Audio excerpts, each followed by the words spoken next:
The mighty barbarian grips his sword as the horde of goblins charges in, using the hilt of his blade as a makeshift hammer to take goblins down one after another. He finds an axe and begins using it as well, making the massacre much more bloody and efficient. Seeing how powerful he is, the goblins decide to flee the battlefield, but that's when a bigger one appears. The barbarian blocks his strike, and this demonic goblin urges him on, wanting a good fight. Seeing this, the bloody barbarian gets ready to show his mettle. But how did we get here? Nobody could have imagined something like this. He fell asleep after a long day of work, drinking a beer and playing a game, like most of his days. When he woke up, however, he was inside the world of the game, as none other than Kadim. Now, one of the NPCs he's adventuring with advises him to be careful, as stronger demons are swarming them. He charges in despite that, jumping mightily in the air before crashing down on said demons, splitting them in half with ease, making them fall in a pool of their own blood. As is expected from the demon realm, they are facing high-level demons right from the start. The path to the great demon is going to be much tougher than anticipated. That said though, he knows he's about to get a stern talking to from Melissa after this. After she blows up the demons around him, she screams out, as she specifically told him not to rush in alone like that. Another warrior approaches, killing a bunch of demons with one elegant strike. This is the hero Gale. She should save the scolding for after the battle, as dealing with these beasts is more important. Melissa prepares another fireball, and notes that it's annoying how by the book of a hero he is. Another woman prays for them, bringing the spirit of Atala to fight with them. She is worried that Kadim is pushing too hard for their sake. He should take better care of himself. The demon that was lunging at her is instantly crushed by a stalwart man, who tells Cyril not to worry much, as Kadim has his reasons. This is the priest and priestess, Gordon and Cyril. Gordon believes it's wise to finish the monsters and then talk to him, and they all agree. Kadim thinks of himself. He is the vanguard of this hero party, formed to defeat the great demon king. He is also the great warrior of Atala, the god of struggle and wilderness. Most importantly though, he is a transmigrator in this game. The main story of this RPG was quite simple. A hero who received divine revelations to slay the great demon, gathered companions to defeat him. Judging by how these demons looked vile and dark, some people enjoyed this adventure with these characters. However, for a modern person who has never even wrung a chicken's neck to endure, this world is extremely harsh. Drinking a bunch of demon blood, Kadim activates his unique trait, Blood Berserker, making him transform into something akin to a demon too. Using his powers, he pushes and pushes. If he just kills the damn demons, then this entire world, this game, will all be behind him. He continues eating demons. As he wishes to get out of this world, he wants to get out, even if a day sooner, faster, even faster. After the massacre, he stands above an entire mountain of corpses, but he continues eating, too far gone to do anything else. Suddenly, a lithe demon approaches, but he swiftly grabs her by the neck, as he has vowed to devour all the demons, every last one of them. He will bathe in their blood. Suddenly though, a light begins to take him out of his berserk state, and he sees that the one he was grabbing was none other than Melissa. He swiftly drops her and falls to his knees, not believing what he just did. This unique trait, the Blood Berserker, has some fine print to read. Due to the demonic energy, one will gradually lose one's sanity. Has it finally gotten to the point where he can no longer recognize his own comrades? This line, which in the game was just some flavor text to spice up the character, has now become reality, and the madness of the flesh eats away at his mind, consuming him. The demon's blood, which once tasted sour, is now sweet, and he wants it. He needs it. It's getting harder and harder to control the madness from within. Can he even stay sane until they deal with the great demon? If he cannot, then what will happen to him? He steels himself, however, as before that happens, before he allows himself to go, and with hunger, he will kill the great demon, and all of them, every single damn demon that's in this world. Suddenly, he is taken out of his ruminations by Melissa, who is fine, so he shouldn't blame himself. He was just trying to protect them all this time, so now it's their turn to protect him. Cyril and Gordon arrive, both vowing to do everything in their power to help him not lose himself in the maelstrom of the blood, but he must also fight against the madness and protect himself until the very end. Gordon tells him not to worry too much about it. He will beat some sense into him whenever he has to. Gale notes that if they've had enough rest, they should head out. They have to defeat the great demon king together and save the world after all. Kadim is touched. He grabs Gale's hand, and so they push through their journey, their bodies and minds becoming like tattered rags. Eventually, at some point, Kadim unleashes the last strike, decapitating the demon king for good. His body convulses and falls with a loud thud as his blood sprays all around. Melissa wonders if it really is over, and Gordon notes that by the grace of their goddess, it seems to be so. Before Melissa can say anything more, a bright light descends over the demon king, and Cyril screams out about Kadim. He, however, has already dropped his axe and is going towards the light, running to it. Gale tells him to stop. How can he go in there when he doesn't know what awaits him? Kadim looks behind him, noting that it was an honor to be with them in person, and not just watching from behind the screen. Truly, they were his only comrades. As he enters, the light shines even brighter, and then none at all as it disappears. Cyril falls to her knees as the sky begins to show signs of the sun. Kadim continues walking. He is in a dark place. Nothing seems to have changed. This is the same darkness as when he first crossed over. He wonders what he should do when he gets back. Maybe grab a cold beer, maybe sleep for days. But what he knows he's not doing is ever playing a medieval fantasy game again. In truth, it does bother him that he couldn't say a proper goodbye to his comrades. However, he has to accept reality. He will never be able to meet them again. Kadim, the great warrior, is gone for good. Amongst all that darkness, he approaches a bright light, which he thinks is the exit back to reality. But upon taking a closer look, his eyes widen. No, this is a dream, right? This can't be happening now. His mind broken, he begins laughing like a maniac, his jaw unclenching harder than ever before. He continues laughing as the light envelops him, as this wasn't his escape, but a new game plus, meaning that the game has restarted for him. He wakes up in the usual spawn zone for Kadim, escorted as a prisoner. The other prisoners note that they are innocent. The one who killed that woman was the son of the baker. Another notes that the only thing he stole was a measly bronze ring. He swears he didn't know how a silver necklace just fell in his pocket. One of the guards tells them to shut up, and they all turn away, the guard noting that they love to run their mouths when they're trash. One of the prisoners is more polite, though, and notes that he might have been wrongfully accused. The soldier asks what he did, so the feeble man notes that he never sold demonic byproduct. Someone must have planted that on him, so he wants to meet with the person who inspected his bag. The soldier looks at him. Sometimes some people frame innocence to pad their achievements. He knows it's this bastard in front of them that did it, but for him to pull such things at such a young age, unfortunately he is a holy knight, and talking back to them means it's his head. He asks the prisoner how he dares to doubt a holy knight of Elga.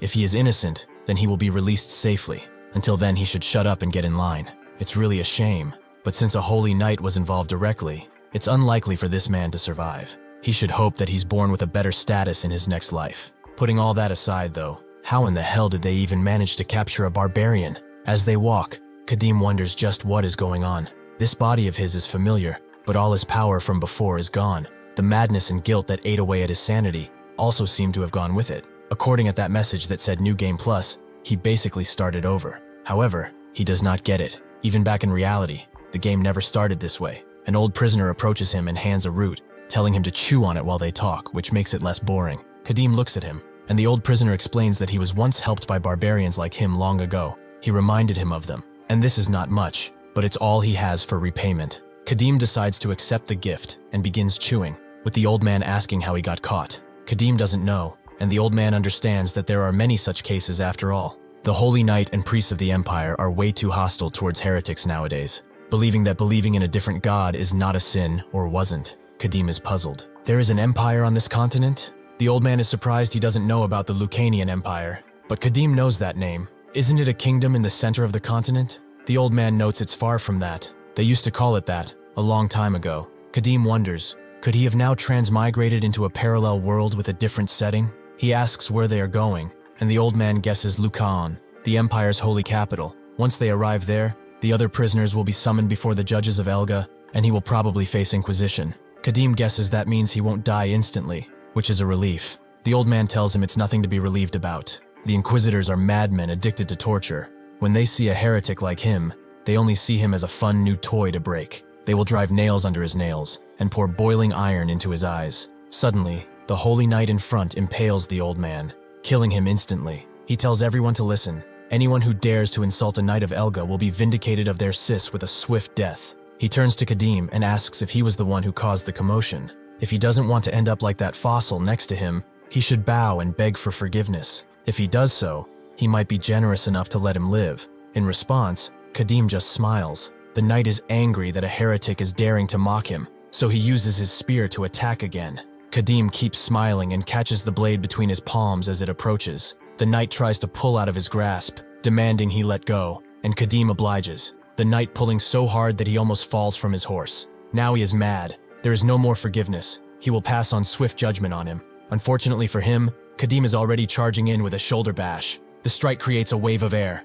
The knight is knocked down, and the horse is dead on the spot. The knight gets up angrier than ever. How dare he have the gall to harm a holy knight? Kadim hoped to kill him in one strike, but even if a rookie, he is still a holy knight. He suddenly raises his spear in the air, and Kadim knows what this means. The knight calls out for Elga, the master of eternal light, and she bestows upon him a blessing to blast down all heretics in her name. With this newfound power, the knight charges in, and Kadim knows that he cannot hope to dodge this strike. He takes the full brunt of the spear, which sends him flying into a wagon, breaking it in half. The attack doesn't seem to have been fatal though, it only scratched him. The warrior is impressed that he survived such a strike. His durability is as brutish as his looks, it seems. Kadim thinks that even if he has kept his blood berserker trait, his stats are all reset. So he's struggling even against such a weakling. If he had something to eat though, even a low-level demon, he could easily defeat him. Suddenly though, a pungent stench hits him from behind, and he knows of only one thing that can smell like that. After the knight gets to him, he acknowledges that he is powerful,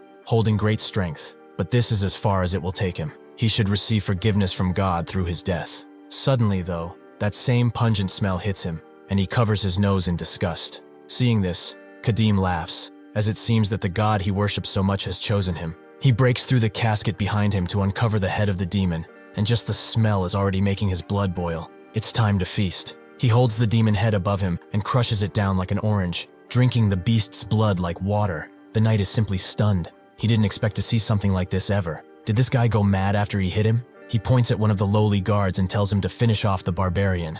The peasant with barely any training faces Kadim, knowing that if he backs down, he will die. He charges in, but Kadim simply catches him and wipes his mouth clean. The soldier begs for his life, but Kadim simply crushes his head in response. This must have been a lesser demon he consumed, as it only has a basic strength enhancement effect, but it should be more than enough for this place. He screams out, his throaty roar causing the soldiers to shake and immediately drop their weapons to flee. The knight tells them to rally, form ranks, and subdue him as he is unarmed and wounded. Anyone who flees from the battlefield will serve their life behind bars. As he continues his oh-so-heroic speech, Kadim shuts him up by throwing the demon head at him, making the graceful knight fall on his ass. With that, he begins running toward him, the knight swiftly getting up and using his holy powers once again, getting another blessing to match the barbarian in strength. Their clash occurs, and the knight thinks he has won. His spear clearly connected with something, so he should beg God for forgiveness. Kadim wonders what he's smiling about when he has just lost.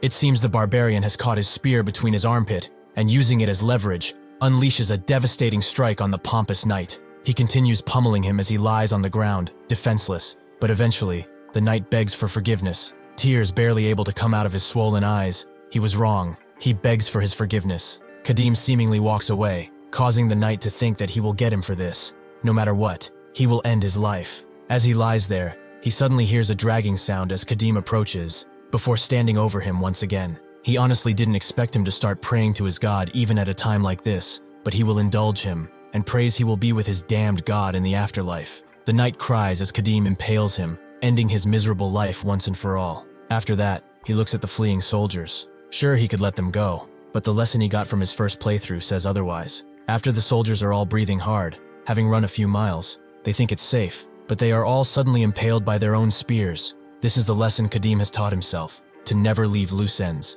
2 guards are in the bushes. They are even holding their breath so as not to get Kadim's attention, but he has already spotted them. With one well-placed spear, he kills both of them. The petty thief from before and the other prisoners approach, noting that watching him kill a holy knight was rather impressive, and they demand he get them out of their restraints. But in response, Kadim just decapitates the petty thief, his blood spraying on the other prisoners. His lesson also applies to them. No matter who they are, no matter how friendly he was, he never leaves loose ends. The last prisoner, soiling himself on the ground, asks why he is doing this. What did they do wrong? Kadim ignores his pleas for salvation and takes him out, having done so with the others as well. If he were to let them live, they would have surely gone around, talking about what they saw. Worst case scenario, a unit of high-ranking holy knights would have come to pursue him. He cannot afford such a risk, no matter who it is. The last prisoner is the framed merchant. He is cowering behind a bush, but it's not enough to keep him from Kadim's wrath. As he prepares to strike him down, the prisoner suddenly screams out that this is unfair,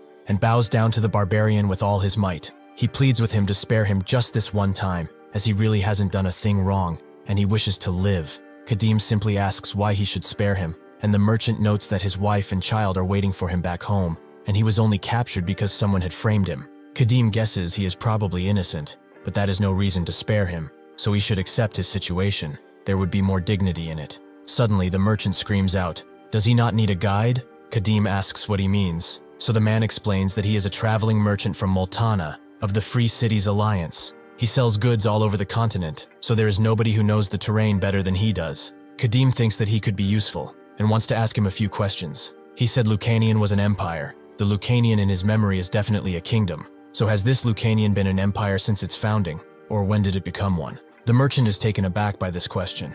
Could this barbarian be from the wastelands beyond the mountain range? Unlike the barbarians that settled on the continent, if he is from beyond the mountains, it is possible that they lost contact with the known world for centuries at this point. Kadim asks why he is not answering. Perhaps he does not know. The merchant immediately begins explaining, this is year 248 of the imperial calendar, which means that it's been about 248 years since the founding emperor established the Lucanian Empire. Before that, as he said, it was the Lucanian kingdom. Kadim is surprised they have a new imperial calendar, but what year is it according to the old calendar? The merchant thinks about it for a little while, as they don't really use the old calendar system anymore, but around the year 1130, probably. Kadim is confused. The calendar commonly used on the continent is now considered old. Kadim bombards the merchant with questions, like what the state of the current continent is, what happened to the Elga faith, and what the demon realm is. The merchant notes that, as he explained earlier, Lucanian unified the continent about 300-ish years ago. Now the continent is basically divided into three powers. The Elga faith took the opportunity of the outbreak to expand in power and became what it is now. The demon realm is a taboo zone. Nobody has gone there, and those who have never returned, so they don't really know what might be happening there. Kadim is confused. How could nobody return alive from the demon realm? From Gale, Melissa, Gordon, and Cyril, he wants to know if he has ever heard these names. The merchant can't say he has, except for Melissa. He heard something along those lines before. He was sure it was someone with a name like that. Maybe it was Elisa, though. Kadim can't wrap his head around it. The heroes who conquered the demon realm and slayed their king have been forgotten. Is this world really a continuation of the first playthrough? After a bit of thinking, he asks why demons are running rampant in this continent. The merchant tells him that nobody has a clear answer. Some say that it's divine punishment from Elga, who was angered by the state of the world, while others say an archmage opened a gate to another world, and some claim it is a sign that terrible evil will descend on the world. The truth lies only behind the eyes of the Almighty God above them, though, or so he thinks. Kadim looks up in the sky and picks up his spear before walking a bit forward to gaze upon the steppe. Based on what his merchant has told him, this place is probably the continent he was playing on, about 300 years after his first playthrough. It wasn't enough that he was kicked out of his original world. Now he's been kicked out even of the world he managed to somewhat settle in. The knowledge he has is hundreds of years out of date, and his comrades, whom he parted with so long ago, are probably all dust. He looks behind him and wonders, to repeat such countless slaughters, is there even a reason to live on? To drink the blood of disgusting demons and suppress his madness? What guarantee is there now that he can return to his real world when he reaches the ending once more? What if this damned god gives him a new game plus, or even beyond that? He rips the spear in two and puts the blade to his neck, the merchant immediately asking what he is trying to do. Kadim thinks that if he starts the journey again, countless lingering attachments will remain within. If he's to meet his end at least, he wants to go out on his own terms. As he grips the spear tighter, he hopes that what he faces is not a room with an exit labeled game over.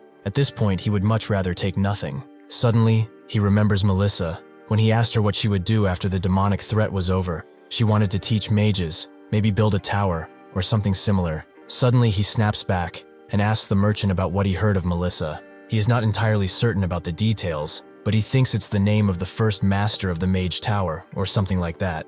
Kadim sternly demands to know where the Mage Tower is, and the merchant notes that it's in a city called Vestana, at the eastern edge of the Free Cities Alliance. This is the central region of the Empire, so even if they leave now, it would take some 2 or 3 months to get there. Kadim falls silent for a bit, and then smiles. That damn woman. Why did she have to go and say that? Now he can't even die in peace. Kadim tells him to guide him there and use the fastest route, but the merchant notes that he still has a family he needs to take care of. He cannot waste so much time being a guide. Kadim completely understands. Then, as payment, he will give him the most precious thing he can give him, his life. With that, Kadim throws the spear down and commands the merchant to find the key, get the cuffs off, and grab anything they need, as he wants to go now. Amongst the rubble, he finds a sword, which should serve him for naught. It's not as good as a blessed weapon, but he can probably forge it into something decent upon using his unique trait. The Holy Knight spear is tempting, but a blessed weapon consecrated by priests will reject anyone but the Holy Knight. If only he could get his axe from the first playthrough. After the merchant packs up his bag, he thinks that at least he is alive, But as he goes to see what his new master is doing, he sees him draining blood from the demon and putting it in a flask. After getting equipped, their long journey to the Mage Tower officially begins. Much later, as the crows feast on the bodies of the dead, someone finds the knight's body. Linton Pelopus, he was called, a fool through and through. Another knight notes that it appears everyone, soldier and prisoner, has been killed. He asks Lady Helia what they should do, and she tells Eden to find any clue. We can't just return to the Archbishop and report Linton dead. Eden understands, and she thinks on it. Just what kind of bastard dared to kill a holy knight? She can't fathom it, but whoever it was, they will pay the price for such insolence. As Kadim rests under the cool moon, the fire that they made begins to die down as it hasn't been fed for a time. The merchant is nowhere to be seen because, as expected, he is dashing across the forest, thinking that he got away. Now, he just needs to get as far as possible from that crazy bastard. He was already feeling like it was dangerous to escape the Empire on his own, so getting a traveling companion of sorts was a good thing. The problem is, however, that this traveling companion of his is the type to eat demons and slaughter people. This is how the merchant Duncan sees him, as a barbarian. It doesn't help that when he asked him if he wanted something to eat, like some jerky or dried potatoes he had stashed, he said nothing. When he gave him a nice warm coat to lie on as he slept, he said nothing. When he asked him how he even ended up in the Empire, nothing. This barbarian barely speaks, and he doesn't allow questions other than the necessary ones. No matter how much he looks at him, he just cannot read his intentions, if he even has any at all. He is unlike a person, and more akin to a wild beast. He felt like he was performing a circus act, just so that he wouldn't get bored and kill him. If that was the only problem, he would have endured it, probably. But the biggest problem of them all is that this barbarian takes 10 steps for every single step of his. Even if he doesn't look like it, he is a traveling merchant who is known to never tire and be quick. But this barbarian is on another level entirely. As soon as he points out where to go, he's already far ahead. And when he finally catches up to him, he does the same thing all over again. He glares at him until he arrives too, as if threatening to end his life if he stalls him too much from his unknown quest. Duncan knew that if he weren't his guide, they would be kilometers apart. Just what kind of legs does that man have? He was already too tired. If he kept following him at this pace, he might just collapse and die from exhaustion. At that moment, self-preservation became the only task in his mind, and this is why he's running now. His chance came sooner than he expected. Now that he is out of that dark forest, he will not be able to find which way he went, hopefully. Even with this, however, he cries as he left his bag there, which was basically his entire fortune. He had oil candles, soap, flints, a silver mirror, and more. Altogether, he would have set up a stall in the city with ease. But if he went back to get it now, he would definitely awaken that slumbering beast. He still has his life, though, and all those things he can rebuild with time and effort. Duncan stops for a bit under the cold moon. He doesn't know how far he ran, and the scenery looks safe to him. But at this rate, it will take that barbarian a while to figure out where he went. Just as he thinks he's free, Kadim asks where he is going in such a hurry. Is he perhaps running away? But why is he doing that? Doesn't he need the promised payment? Duncan, knowing full well that he can't defend himself, falls on his knees, noting that he has committed the greatest crime. He shouldn't have forgotten the mercy he showed him when he saved his life. He apologizes profusely and begs for his forgiveness. Kadim crouches down to his level and notes that he isn't looking for an apology but a reason. If he doesn't fix the reason, he will just run away again. So he will ask again, why did he run away? Duncan sheepishly explains that it was because his pace was too fast for him to keep up with. If he kept following at that speed, he felt like he would have collapsed and died. After explaining, he thinks that surely he is a dead man, but Kadim just notes that they should go back, and adds that he will walk a little slower. Duncan is confused beyond his wits, but still follows Kadim back to their makeshift camp.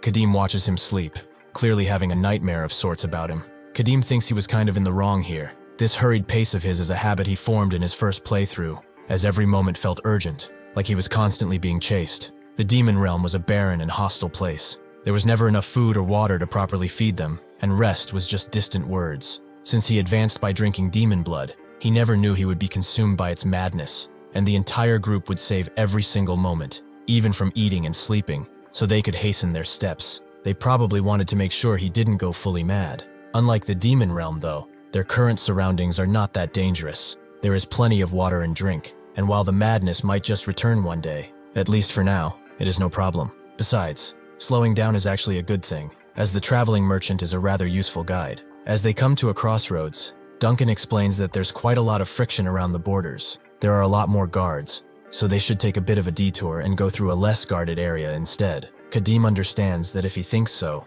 then they will do just that. something Duncan is quietly happy about. Kadim still has the map of the continent in his head, but it's a 300 years old map. Without a competent guide, he would surely get lost one day. As they walk, Duncan explains that most holy knights either capture heretics on sight or obsess over their records so much that they will hunt down nearby demons with a fire in their eyes. A barbarian like himself won't be able to rest easy until they reach the territory of the Free City Alliance. Now Kadim understands why it's so hard to run into demons, even though they are apparently running rampant across the continent because of these holy knights. This blood he's storing will soon be unusable, so he will need to secure some fresh blood, just in case he needs to fight. That night, as they continue to walk through a thicket, they find a village, which Duncan thinks is a pioneer settlement. It would be best if they asked for food and a bed here, as there are no good spots to camp around the area. Kadim finds it strange, however, that there is not a single light on, and it's dinner time, yet the gate is open with no guards. Duncan wonders if this is an abandoned village, and that's what Kadim would like to check. Duncan advises against it, as they don't know what the people fled from, maybe a monster or demon.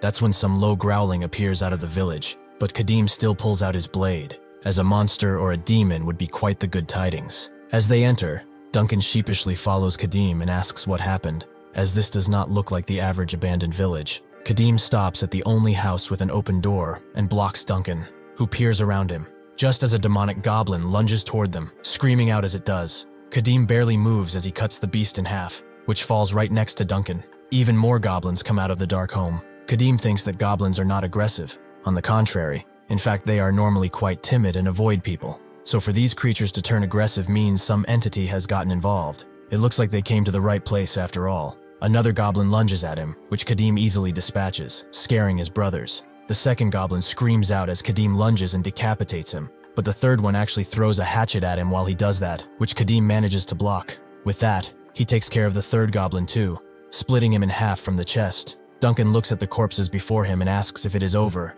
but Kadim can't say for certain just yet. Suddenly, a louder, more throaty roar can be heard from the house, and a much larger goblin peers over at them, holding what seems to be a girl. The beast screams at the two, but Kadim just throws his blade at its head, killing the thing instantly, and it drops the girl. Duncan asks what he would have done if he hit the kid, but Kadim notes that he doesn't miss. He takes the binds off the girl, and immediately stares the frightened child down, noting that he has some questions. Before he can say any more, Duncan intervenes, noting that they are not bad people, and gives her a licorice root to chew. He calms her down slowly but surely, making Kadim note that he's quite good with kids. Duncan notes he has a son back home, just about her age in fact. The girl starts to slowly speak, calling out her mother, making the others think that she wants her, but in fact, the girl says that both her parents abandoned her. This shocks the two, Duncan wondering why they would do such a thing, but Kadim understands. Suddenly someone calls out, the mother who left her child behind, as the villagers have come back. She hugs her child tightly, clearly not doing what she did because she wanted to. The villagers are shocked to see the dead goblins and ask Kadim if he did this. He denies those claims. It's his blade that did it. This is a rather predictable story, but he still wants to know why exactly they offered their children as sacrifices to a damn demon, no less. After getting inside, the village head explains that this forest was originally swarming with goblins. The soil in their old land was spent, so they set fire to this area and settled here. When they saw the fire, most of the goblins decided to run for their lives, and everything was peaceful for a time, but something strange happened. Some time ago, the goblins that remained in the forest started to attack. They were ferocious, and their casualties kept rising each day. The damage piled up, and they couldn't stand idly by, so they gathered all the able-bodied men of the village and went to the goblin den. But that's where they saw it. They didn't have enough strength to face the goblins, let alone a demon, so, unable to withstand their offensive, they gave up and surrendered to the demon. He didn't kill them. Instead, he explained that every week, he would come to their village, and from each household, he demanded the most useless child as a sacrifice. Duncan guesses this means the other kids have been taken, but how could they do this? Are they no longer sane? Has fear made them crazy? The village head screams out, asking who they were supposed to sacrifice. Their grown sons, their daughters who were on the cusp of marriage. Duncan screams that they could have just left, but the village head notes that they already planted their crops, and they would have starved. In response to this shouting match, Kadim smashes the table into pieces. He asks how many horns the demon had on his head, and the village head doesn't remember them having any. Upon a bit of thinking, Kadim picks up his sword and tells them to lead the way. Since they are so weak, he has no choice but to take care of the demon for them. At that moment, Kadim thought that if there are no horns, it's a lesser demon, and with no features to distinguish it from other demons, it's probably a primordial. which is something he should be able to handle. As the village head led the way, he apologized, as they did not have anything to offer as payment. The entire village was barely scraping by as is. Kadim explains that he's doing it because he has to, and not for any payment. The village head thanks him profusely, but Kadim would like to keep this axe, as he only has one weapon. The village head agrees, and eventually they arrive at the cave, and the villagers immediately note that they will go back and wait, as the goblins might suddenly attack their unprotected village. Duncan asks what they are saying. Did all of these people really come to act as guides? Kadim tells him that's enough. Cowards are only a hindrance on the battlefield. Just the two of them will go, as he needs a torchbearer while he fights that demon. This is not what Duncan had in mind previously, but seeing the villagers retreating already, he follows Kadim inside the damp cave. Duncan expected him to blame or scold them at least a little,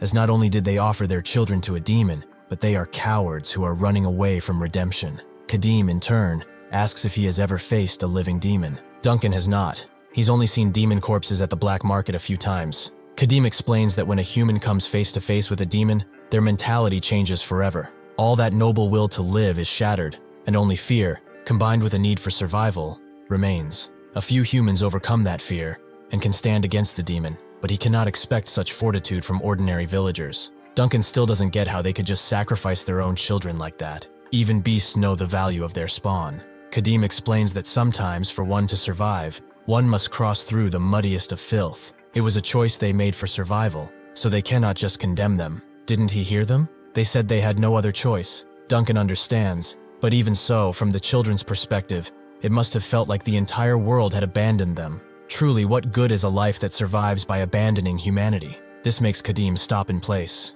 as after all he's been through, walking through a sea of blood just to return to reality, his perception about these things has warped. It is possible that the traveling merchant, a character from a game, has a better grasp of morality than he does. If he ever returns like this, will he be able to live a proper life? Duncan wonders if he said something wrong, so he changes the subject, wondering if the children who were kidnapped are still alive. Kadim steels himself and notes that if the demon were less cunning and wicked, it would have killed them. But if it's a cunning one, it will definitely keep them alive.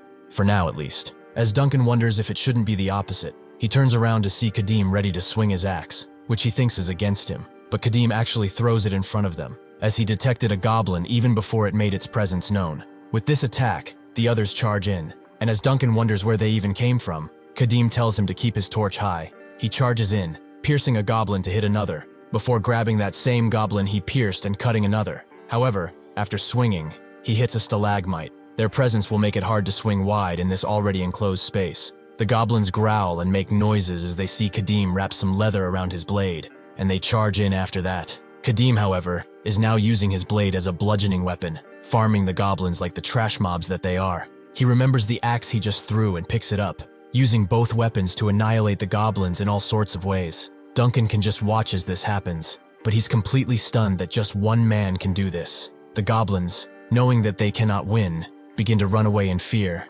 Kadim notes that they are going after them. They've lost most of their group, and since goblins are cowards by nature, they are going to return to the demon in all likelihood. As they walk throughout the dark cave, Duncan notes that he thought the path would get narrower, but it opened up in a wide space again, much wider than the entrance. However, it feels like the walls were carved out to widen the area. Could this be the base of the goblins? Kadim suddenly smells something foul and tells Duncan to focus, as the demon is nearby. He should keep his distance, but not run away. The goblins might track him and kill him in a pack. Just as he is about to explain more, the demon suddenly strikes, Kadim managing to block the attack. The demon stares him down, as he has not seen him before. He is not a villager either. This will be rather amusing then, as he was getting pretty bored of just standing around. Kadim looks at him, as he is different from what he was told. Horns. They are small, but they are still growing. This is bad, as this fight has turned much harder. The simple fact that the demon is growing horns means it's evolving from a lesser to an intermediate demon. The demon itself likes his struggling expression,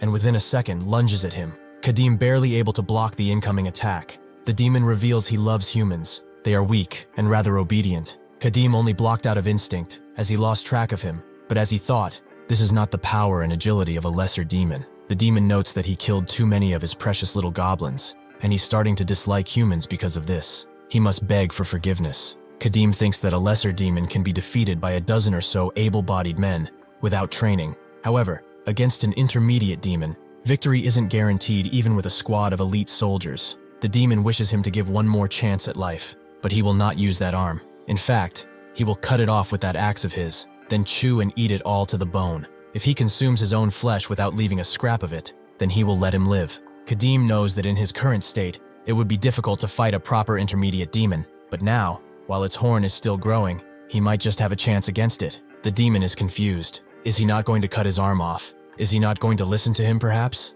Kadim pins his sword into the ground and notes that he's been noisy for quite some time now, but he doesn't listen to bloodbags like him. He cuts the flask of demon blood, letting it fall out, and the demon is confused. He knows that smell, knows it well, but why does a human have access to that? Kadim pays him no mind as he gulps the flask before discarding it on the ground. He begins to shake, and suddenly he screams out in a fiendish rage that scares even the cocky demon. Unfortunately for him, he is against the truest enemy of any demon. Kadim is glad that the blood was quite old at this point, but it still had an effect. He feels that it won't last long. He has to end this quickly. The demon is surprised by himself. For a second, he was actually fearing a mere human, but that simply cannot be, as he has gained new power too.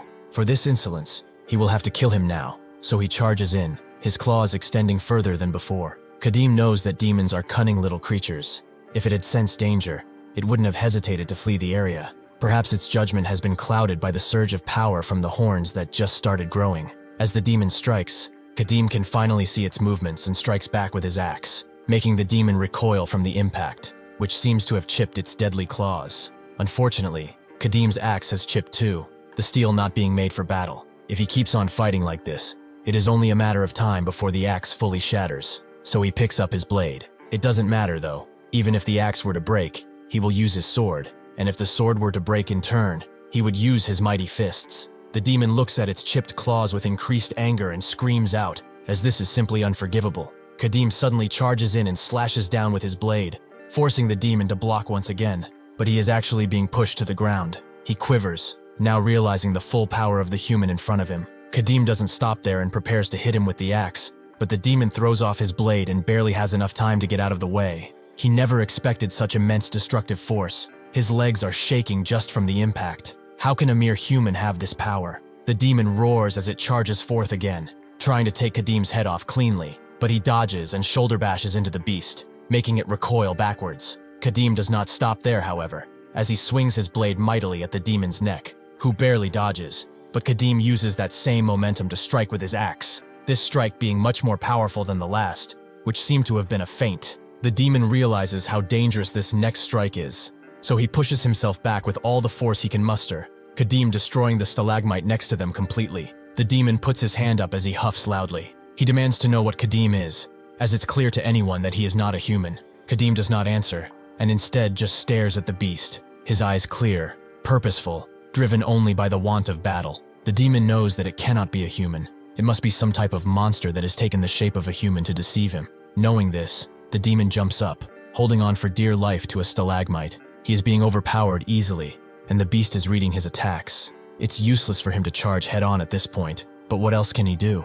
Suddenly, he hears Duncan screaming. It seems that he is turning some of his goblins away, but the demon is more interested in what he is turning them away with. That fire. If only that fire were gone, things would be much easier. With that, he begins jumping from stalagmite to stalagmite to get to the light bearer, but Kadim puts his sword down and grabs his axe in a throwing position. It is pretty obvious that this demon is aiming for his guide, but he will not allow him to have his way. Kadim sees that the demon is pretty quick. If he just aims for him, he will likely dodge, so he will have to do something else. He grips the axe tighter, aiming to destroy the stalagmites. The demon notices as soon as he unleashes the powerful throw, which destroys what he was climbing on, making the beast fall with a loud thud.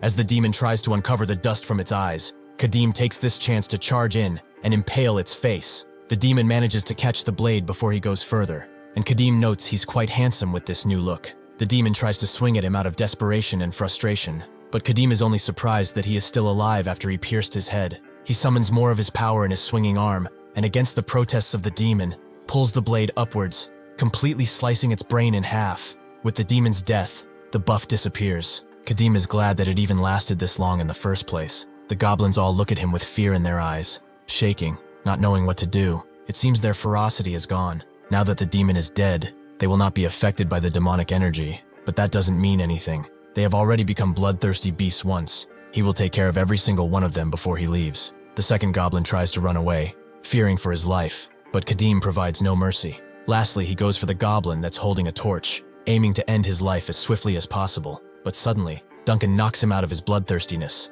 allowing Kadim to see that he was actually going to kill Duncan. Kadim stops, his eyes bloodshot, and Duncan asks if he's alright. Kadim apologizes and notes that it was dark, so he couldn't see properly. They should go deeper inside now, as the children are probably there, and also take care of the remaining goblins. With that, they eventually come back to the village, and the villagers hug their daughters and sons, thanking Kadim from the bottom of their hearts. One of the older villagers invites him to some food. He has done so much for them, and it's the least they can do. Kadim denies the offer and tells them to give said food to the children. They must be hungry after crying all night. He tells Duncan to eat with them too, as he will go to rest. Duncan looks on at the villagers, especially at the children, who seem more dead than alive. When they got to them, they were all in one spot, despairing like the world was about to end, having gone completely insane.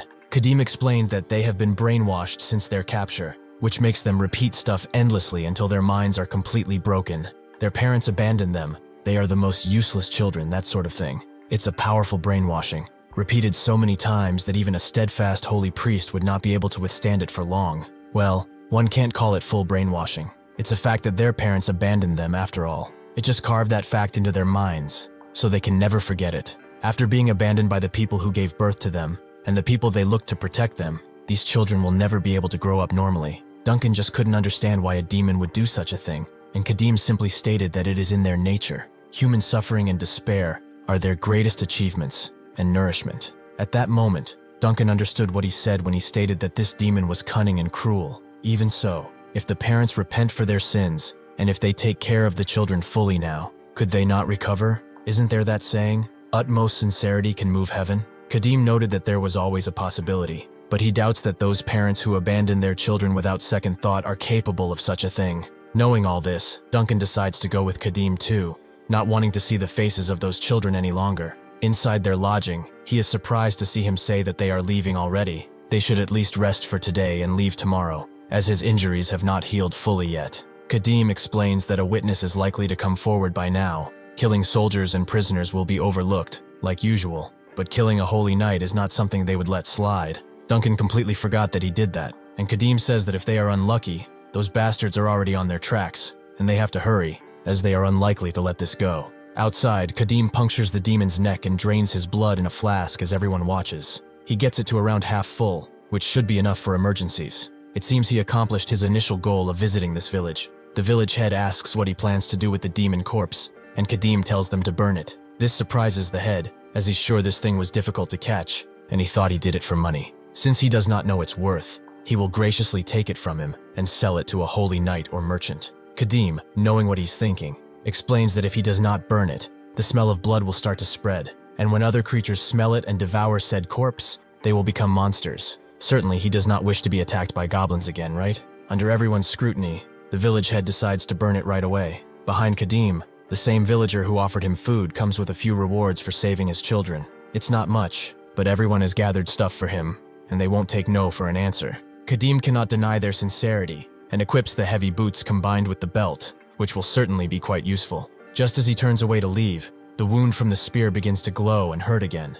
This body of his that has such great recovery that the wound he got from yesterday is scabbing over cannot heal this 10-day-old wound. That blessed weapon of his certainly was no ordinary spear. At the massacre site, Eden informs Helia that he searched every nook and cranny, but he could not find any clues. She finds this pathetic. He should not just stare at the scene carelessly. She wants him to deduce the culprit's intentions. They even slaughtered the prisoners, so their goal wasn't a rescue, and there are no signs of the soldiers' equipment being stolen either. And most importantly, why was the demon corpse mutilated? Just what kind of group did this? Eden asks who it might be. Who might this sacrilegious group be? Helia calls him an imbecile, as she's telling him to find clues based on that deduction. Even though it's been a long time since his investiture, there is a reason why he still hasn't moved beyond the paladin rank, it seems. Eden thinks she's just arrogant. In the end, she doesn't know either. Given who she is, though, he cannot argue. She is the Arch-Paladin, Helia Muviel, and not just any Arch-Paladin, but one who ascended to the rank by soloing 20 demons. She is also the Empire's youngest Arch-Paladin. Her personality is garbage, but her skill cannot be ignored. It is frustrating, but she is not an opponent someone of his rank can take on just yet, although he might get a chance soon. Since it can't be helped, Helia tells him to bring out the holy relic given out by Archbishop Arensko. But this surprised Eden, so they should reconsider using Damien's twin mirrors, as it hasn't been even 10 years since the other one broke. Damien's twin mirror is a pair of mirrors that reflect scenes from the future and past. The one who sees the future is shattered after reflecting on an impossibly powerful being, so now they only have the past one. Helia screams out, asking who said something about breaking it. It was given to them to use when the search hits a dead end. Is he really going to go report at the Archbishop himself that they have no idea who killed his nephew Linton? She calms down and advises him to stop worrying. Unless it reflects a great demon, that mirror won't break. She snatches it from his hand and begins using it on the site. Seeing what Kadim did, drinking blood, beating Linton to death, and killing everyone. His extreme gaze causes the mirror to break, shocking both of them. Eden is trembling. How can that mirror break? Did she not say that a great demon had to appear to even begin shattering it? This means that the barbarian they saw is on the level of a great demon. They must return to the holy capital and report this. Helia notes that with the culprit revealed, they have no reason to return to the holy capital, so they should continue their search. Now she's getting serious, vowing to personally kill that demon in human skin. That night, as Duncan gathers water from a nearby river, he thinks of the children, who believe their lives are basically over. They are all madmen. He steels himself. If he wants to survive and return to his family, he has to cheer up. He can't be like this if he wants to serve the barbarian well. He goes back to the campsite and notes that he will prepare his meal now, but upon looking closer at him, he sees Kadim sweating profusely. He's surprised. He's somebody who can tear demons apart with ease. What happened? Kadim gets up, and he sees the wound on his chest, which has reddened and is aching. Kadim thinks he should have realized sooner about that damn blessed weapon. It was probably imbued with a blessing that inflicted fatal wounds on demons, and naturally that wouldn't affect a human, but he's a berserker who gains power from demon blood, and can't be affected since he drinks demon blood. Duncan notes they shouldn't have left the village. He should have rested, at least a little bit. Kadim notes that it's not the kind of wound that can be healed with rest, but more importantly, how was the moon like yesterday? Duncan thinks on it a bit, and notes it was a fully tilted waning crescent moon probably. Kadim is glad he hasn't missed his chance. If it's tonight, then he can do something. Suddenly, though, they heard a bunch of howling from the forest, and sure enough, the blade wolves descend on them, ready for their next meal. Seeing this, Kadim picks up his weapons and tells Duncan to stand back. In this damn world, it seems like he can never truly rest. However, these damn mutts could have visited them another day. The blade wolves circle the weakened Kadim, slowly approaching him until one of them charges in, but Kadim throws his axe at it, making the beast fall back. He was actually aiming for the head, but his vision is extremely blurry, so he cannot even aim properly. Seeing this, the other beasts charge in, Kadim doing his best to take them down, but one of them grabs his swinging arm. Under this pressure, Kadim slams his fist into the beast before taking out the one behind him. Another grabs his ankle, but he deals with it. The other blade wolves begin to circle him, clearly more weary. They are used to hunt in packs, and after seeing their first members go down, they regroup.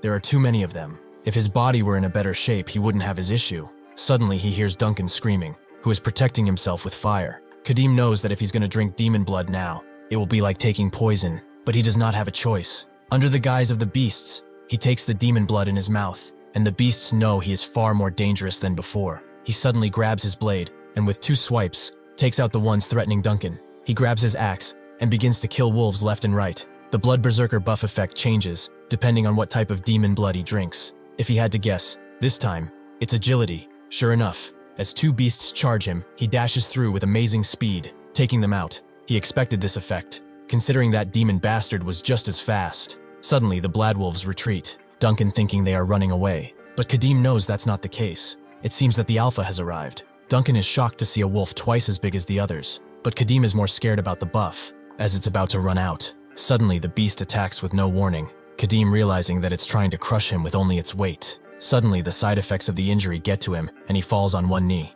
Duncan asks if he's alright and tells him to snap out of it quickly, as the wolf is still approaching. Kadim looks up at the sky, as the conditions should have been met. Sure enough, he sees it. Midnight on the night when the moon has completely hidden itself. It's here. He hilts his blade in the ground and begins praying. Atala, undefeated master of soldiers, place his blade in his hands. Bless this great warrior who only thirsts for battle. On the night the eye that watches over the land hides itself, bestow the blood-soaked name upon this very blade. Suddenly, the blade begins to glow, shocking both the Alpha and Duncan, and Kadim is asked what name he would like to give this blade. It's been a while since he's done this reverberation of will. He felt it in his first playthrough too. The name he grants the blade is Mosquito, and with that, a rune is grafted on it, fiery and red. This is his unique trait at work.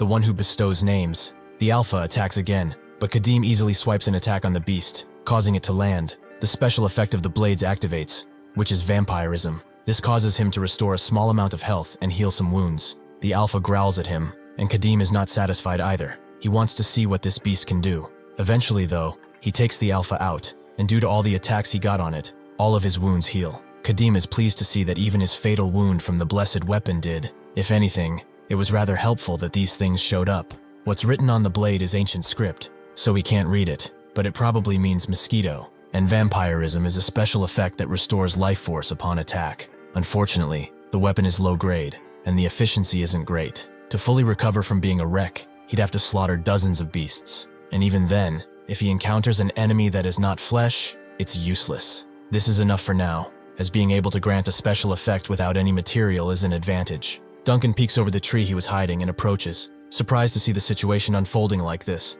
as this barbarian was a complete wreck. How did he not collapse? He looks at him, and sees that not only are his battle wounds gone, but also the one that the Holy Knight gave him. Kadim asks why he didn't run away when he fought the wolf back. If he had abandoned him in his weakened state and fled, he couldn't have chased him. Duncan thinks about it, and only now has the idea surfaced. Kadim smiles. Even if he had run, he would have been chased down by the hungry wolves, although it seems he hasn't given up on the thought of running away just yet. Duncan wonders why he didn't think of running away. He was so worried about this injured barbarian that he didn't have time to think about anything else. Kadim tells him to keep watch, as he is exhausted from the battle. If he runs away though, he should run to the ends of the earth, because if he catches him, he will drag him back by his broken neck. Duncan wonders if he's joking, but doesn't want to find out, and keeps watch the entire night. The next day, he explains that they have to walk for about 10 more days to get to the Alliance Tertiary. The southern region of the Empire is vast, so it takes longer to reach the border. Kadim asks if they will be able to cross the border without issue,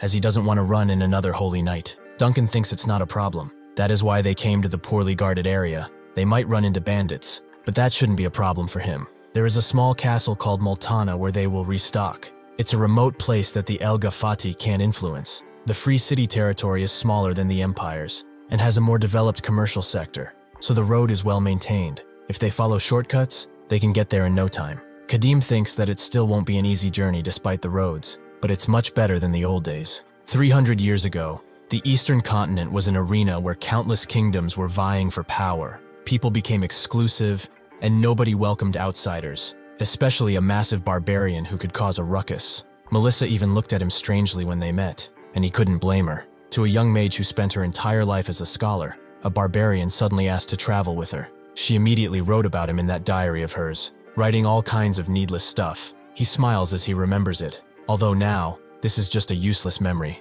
Duncan notes that the Free Cities Alliance should be fine with someone like him, so he shouldn't worry, but suddenly they hear a commotion in front of them. Kadim asks what he would be, and Duncan guesses that they are bandits. The people scolding them are a different group, but he's not sure. Kadim thinks they should take another path to not getting involved, but the scolded bandit sees him, and as they approach, Kadim gets prepared to battle. The bandit, however, presents Kadim as if they already know him, and notes that they knew he would come, as he told them. The other bandits run away, clearly not wanting to die, and the bullied bandits laugh, as they find the sight of those guys running away very funny. They should tell everyone that Agon's raging horn is here. Kadim asks one more time what they are doing, and the bandit apologizes, thanking him for his help, although he probably wants to be called Agon's raging horn, right? Kadim notes he's not that guy, and has no intention of helping them, so they should get out of his way, or die. The bandits are confused, but since he is not the one they were thinking of, he was certainly trying to confuse them and get away with something. He must be punished for his insolence. Seeing the bandit change his attitude so quickly,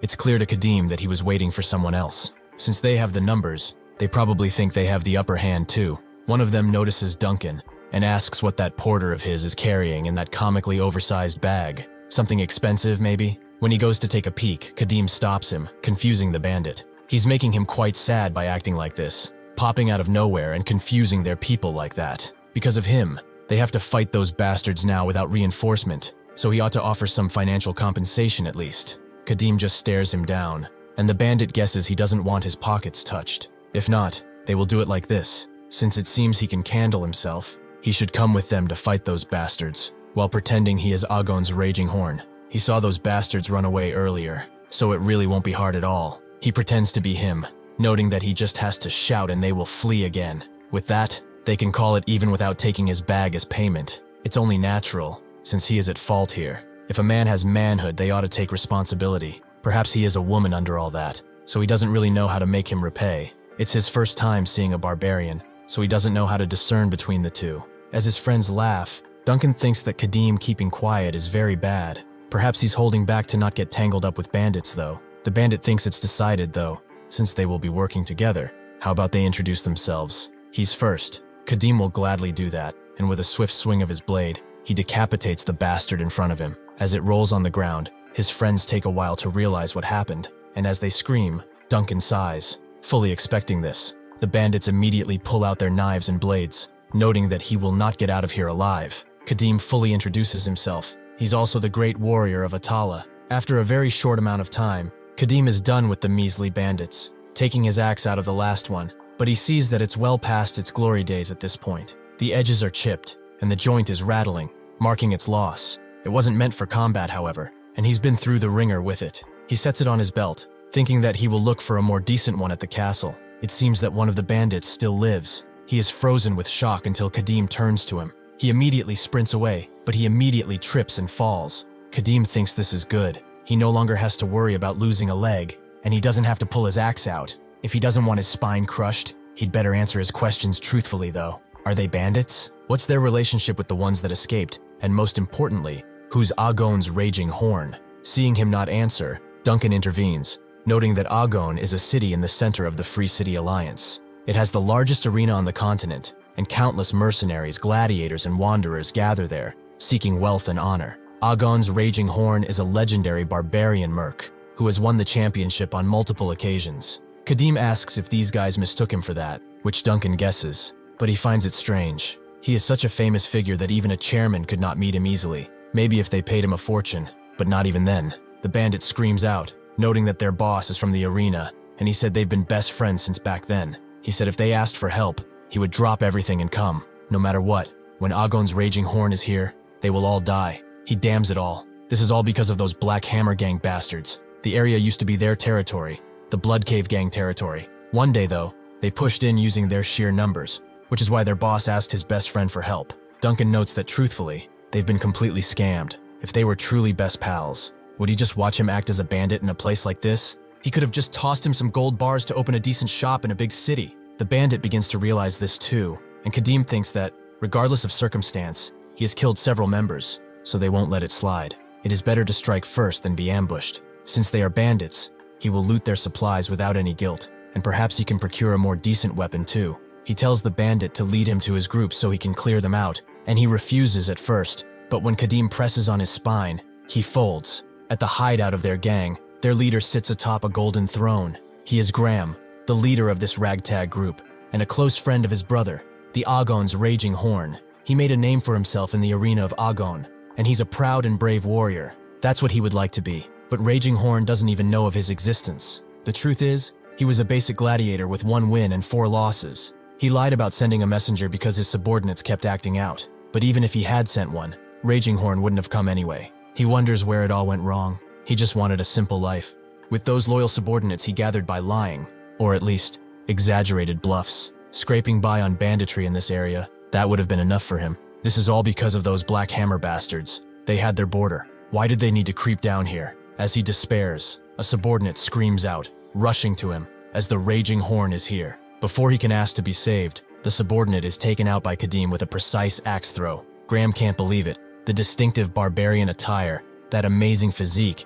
Is this really Agon's Raging Horn? Kadim points his blade at him and asks if he is the boss of this ragtag bandit group. Graham acts confused, acting like he doesn't know who that person is. Graham has seen the face of Agon's Raging Horn in the past, and this is not him. Not at all. Where did this barbarian come from to attack their gang? If he made it so far inside, his subordinates must already have been dealt with. Even if he is not Agon's Raging Horn, he is undoubtedly just as dangerous as he, perhaps even more. He smashes his fist on the table and rushes in, thinking that he should get the first strike. Kadim finds it interesting that he is planning to fight with only his bare hands. He must be confident. Suddenly though, Graham falls on his knees and begs him to spare his life, calling him Big Brother. There is money and valuables stored in that chest in the corner, so he should accept those for now, as he will give him more. Kadim tells him to stop calling him Big Brother, and Graham now calls him Mr. Mercenary. If he wants equipment or food, he can go to the deepest part of the cave to get it. Duncan thinks that this is really the posture of someone begging for their life. Graham asks if there is anything else he wants, and then, seeing him raise his blade, he asks why he is doing it, and why it keeps going higher. He begs Kadim to reconsider, and then mentions tribute. How about he will pay him a tribute every time he visits? He knows it's no use though. This bastard won't listen to anything he has to say. He's someone who survived the brutal arena using every trick he knew, and yet he's going to meet his end like this. Suddenly, he sees his battered, used axe and mentions the treasure map. How about he gives him one? One that marks the location of a dwarven throwing axe. Kadim stops, as this is interesting to him. What does he know about that? Graham confirms that it does indeed exist. It's a throwing axe said to be made with the heart and soul of dwarven artisans. Kadim tells him to keep talking. Graham thinks that he caught his interest. It's only natural though. Dwarven equipment is not something easily found even on the black market. He heard the blade never dulls, no matter how many times it's used. And when thrown, it flies like a bird to hit its target without aiming, and it is just incredible. He's sure it would be of use. Kadim already knows that dwarven equipment not only has incredible stats, but it is also plastered with special effects. It's impossible to even compare them with ordinary human-made equipment. It would have had to be at least blessed to compare. Therefore, obtaining dwarven equipment is no easy task. As is common in fantasy games,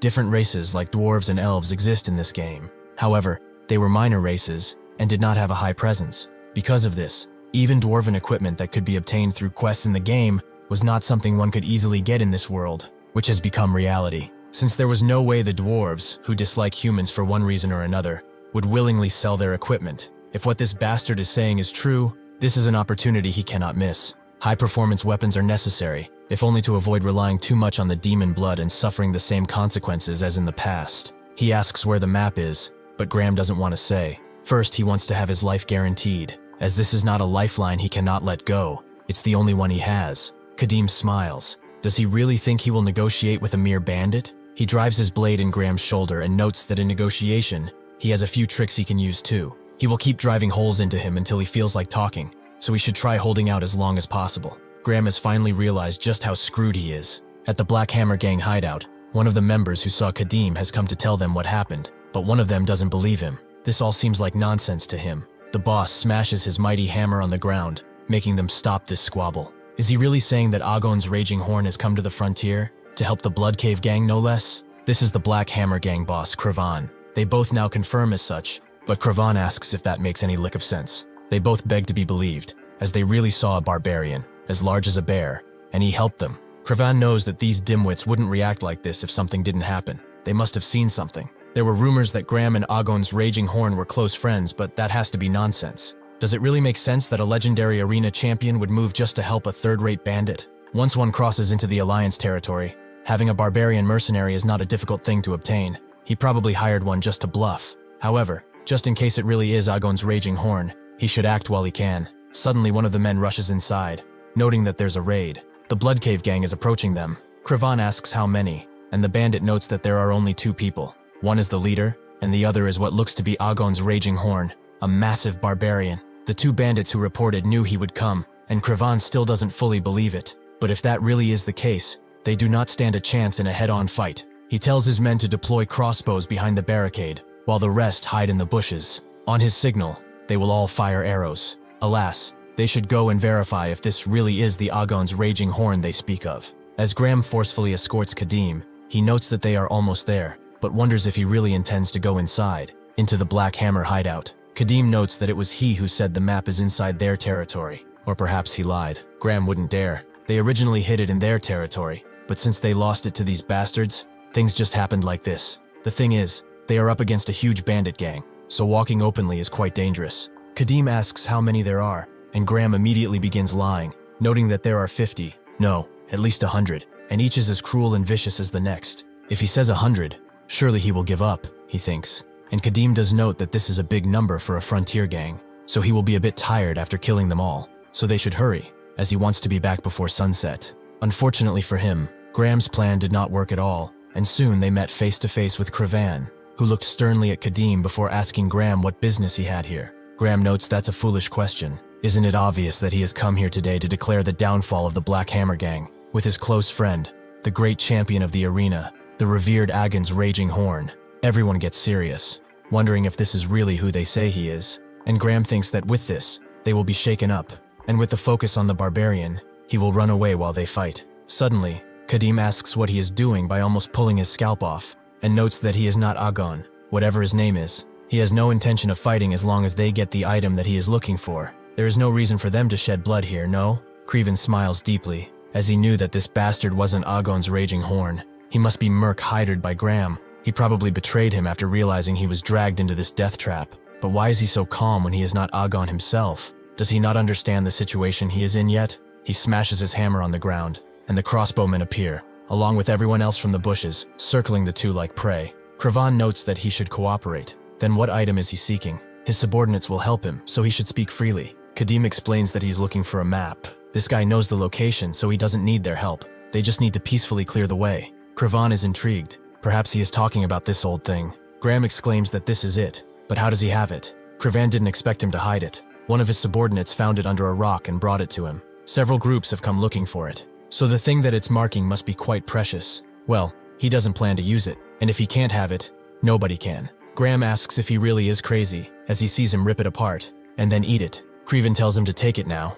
If he can, that is. Kadim doesn't mind. If that's what he really wants, then that's what he will get. He will have to hurry, though, if he wants to get it out before it passes through his stomach. Creven immediately orders his men to fire, but Kadim swiftly grabs Graham and uses him as a shield, blocking all of the arrows that come his way. Creven can't believe it. He just stares as Graham screams out in pain. This guy is a lunatic, even if he betrayed his employer, to use him as a meat shield without any hesitation. Crevan orders his men to aim for the parts that are sticking out. He can't cover everything, and fire again in unison as soon as they finish reloading. The bandits all reload as fast as possible, but suddenly, Kadim's axe flies into one of their heads. The crossbowmen, seeing this, fire again, continuing to pin their bolts into Graham, who begs to be killed instead of suffering this fate. Cravan asks his men what they are doing. He told them to shoot all at once, not separately, but they should stop firing for now. He turns to his men on the ground and tells them to charge. They do just that, and Kadim throws Graham into some of them. There are certainly quite a lot of them. Mosquito might heal his injuries,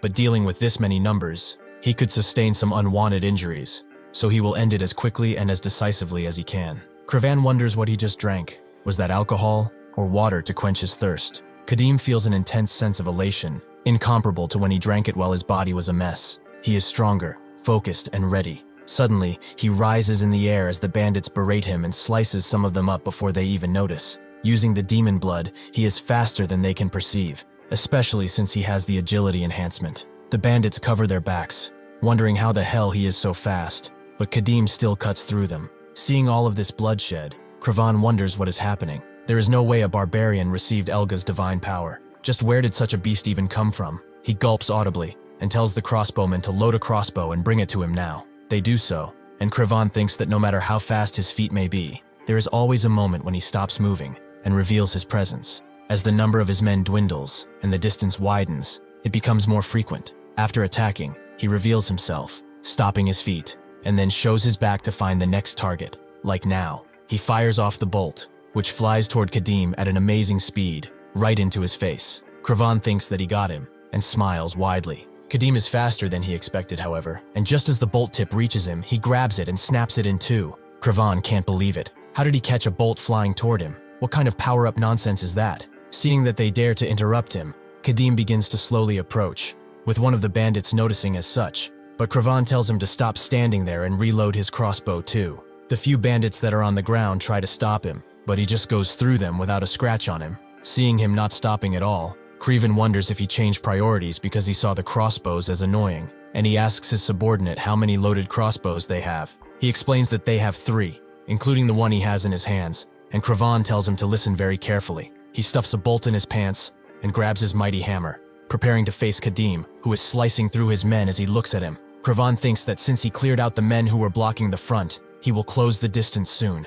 Even if he swings his hammer, he will not be able to touch him, but he has a plan. As he finally arrives, Cravan swings his hammer at him, but then feints and smashes into the ground, blocking Kadim's vision momentarily. Cravan tells his men to fire, and they do it, but Kadim has seen through their tricks already. Cravan grabs the crossbow that is on the ground and pulls the bolt out of his pants. Kadim grabs one of the bolts, but that's when Cravan goes under him and lets the bolt loose right in his face. Cravan knows that even he cannot react in time for something like that, but unfortunately, Kadim has. He rushes through and cuts Kravan's legs, leaving him to kneel like a dog. Kravan doesn't get it. He definitely hit him directly. So how?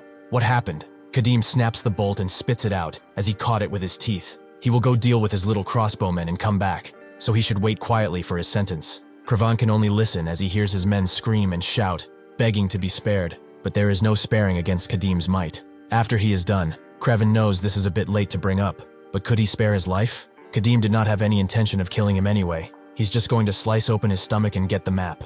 Kravan exclaims there is no reason to do that, because he has the contents of the map memorized. If he enters the deep hole under the fist-shaped rock in the exact center of the molded castle, he will find a black chest inside. Kadim asks why he didn't get the treasure for himself if he knew where it was. Was he afraid of the Lord's punishment? Kravan denies that idea. Normally, sending in a few subordinates would have been enough, but Molden is currently surrounded by soldiers, which is why they moved from the border to here. Kadim really isn't interested in their circumstances, but what troops are besieging Molden and why? Kravan thinks it's the Viscount Adlin's army. The official reason is to execute the Lord of Molden, the Demon Baron, who signed a contract with a demon. But there is a rumor that there are other circumstances behind the scenes. Because if there was real proof that the Lord shook hands with a demon, the Holy Knights of Elga would have stepped in too. Kadim thought he only needed the map, but it feels like things are getting more and more complicated the more he looks into it. Kadim is glad he told him, but he will still have to take out the map to verify if what he said is true. Kravan asks why he is doing this. Did he not tell him about the contents and more? Kadim does not believe the word of a bandit, and he said so earlier too, to take it if he can. That night, as they make camp, Kadim gives Duncan the bloody and torn map and tells him to piece it together. Duncan asks where the map was for it to be in such a poor shape, and Kadim tells him it was in his stomach. The bandit tore it up and swallowed it, so he retrieved it directly from his stomach. Duncan gets it and does his best, making the map match roughly what the bandit told him. It wasn't a lie then, but the story about Maudlin Castle is true too if that is the case. Kadim wonders if that Demon Baron story really is true, and how he can use it. At the village they visited earlier, the village chief is exclaiming that he is only speaking the truth. There truly has not been anyone passing through the village as of late, other than a few villagers getting hurt working. There have not been incidents. They are saying the truth. They do not know this holy knight, but they know she means business, and she asks if they can swear this before Elga. The villagers do as such, but Helia looks specifically at the quivering woman next to the village chief, and asks if she can really swear it. Before leaving, Kadim told them that if anyone came to the village asking about him, they should never answer, nor mention the demon that was causing them trouble. If they ignore his warning and dare to speak of him, one day he will return and slaughter every last one of them, leaving no survivors. Fearing this, the woman does swear so. Helia finds it strange. There are definitely traces of the target heading this way. Are they really saying nobody passed through here in the last few days? The woman confirms as such. She swears on Elga that no mercenary of any kind passed through this village. That's where Helia caught her though, as she never said the target was a mercenary, did she? The woman covers her mouth in fear, sweating bullets, and Helia begins to slowly draw her blade. Before anything can happen though, they hear a bunch of screaming coming from one of the houses, and Helia demands to know what that sound is. The woman tells her it's nothing. She shouldn't pay it any kind of mind, really. Helia is even more suspicious now,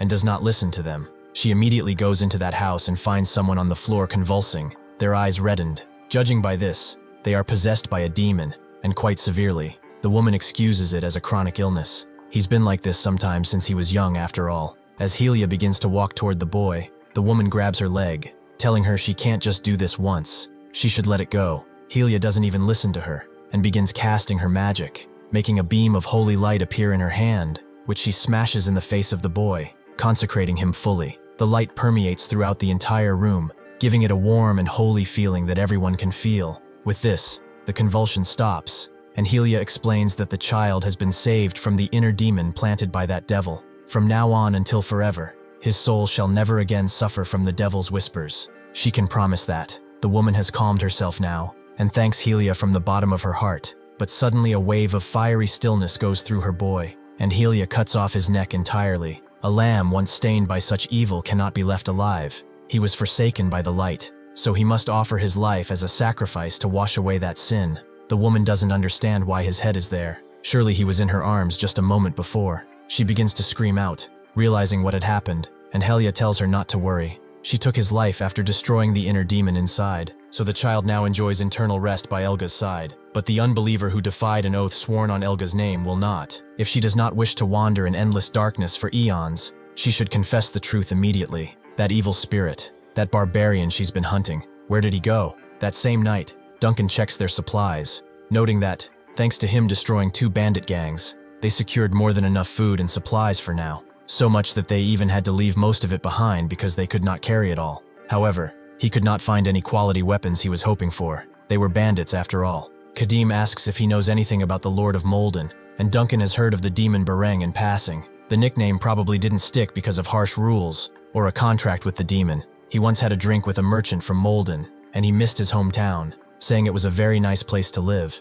If the Lord were an evil and greedy man, he wouldn't be saying such things, would he? Kadim thinks that proves nothing about his lack of connection with demons. There are plenty of those things out there that grant abundance only to snatch it away in an instant, sending one to hell to enjoy their stacked pain and suffering. The only way to get a dwarven weapon is to check it out himself. Then the problem is that he barely has a sip of blood left, and a single sword. He wonders if he can break through the hundreds of soldiers surrounding Molden Castle just with these. Will he have to use his fists? As he thinks, Duncan excuses himself for asking, but he really wants to know one thing. When they first saw the bandits, didn't he call himself the Great Warrior of Atala? People receive that title. Is it something that only special warriors among those who serve Atala can receive? Kadim asks why he asked, and Duncan explains that, from what he heard, he knows that Aegon's Raging Horn also goes around calling himself a Great Warrior of Atala. Aside from that legendary mercenary, he did not know there was anyone else who called themselves that. Kadim immediately gets mad, and gets up with a very serious look on his face.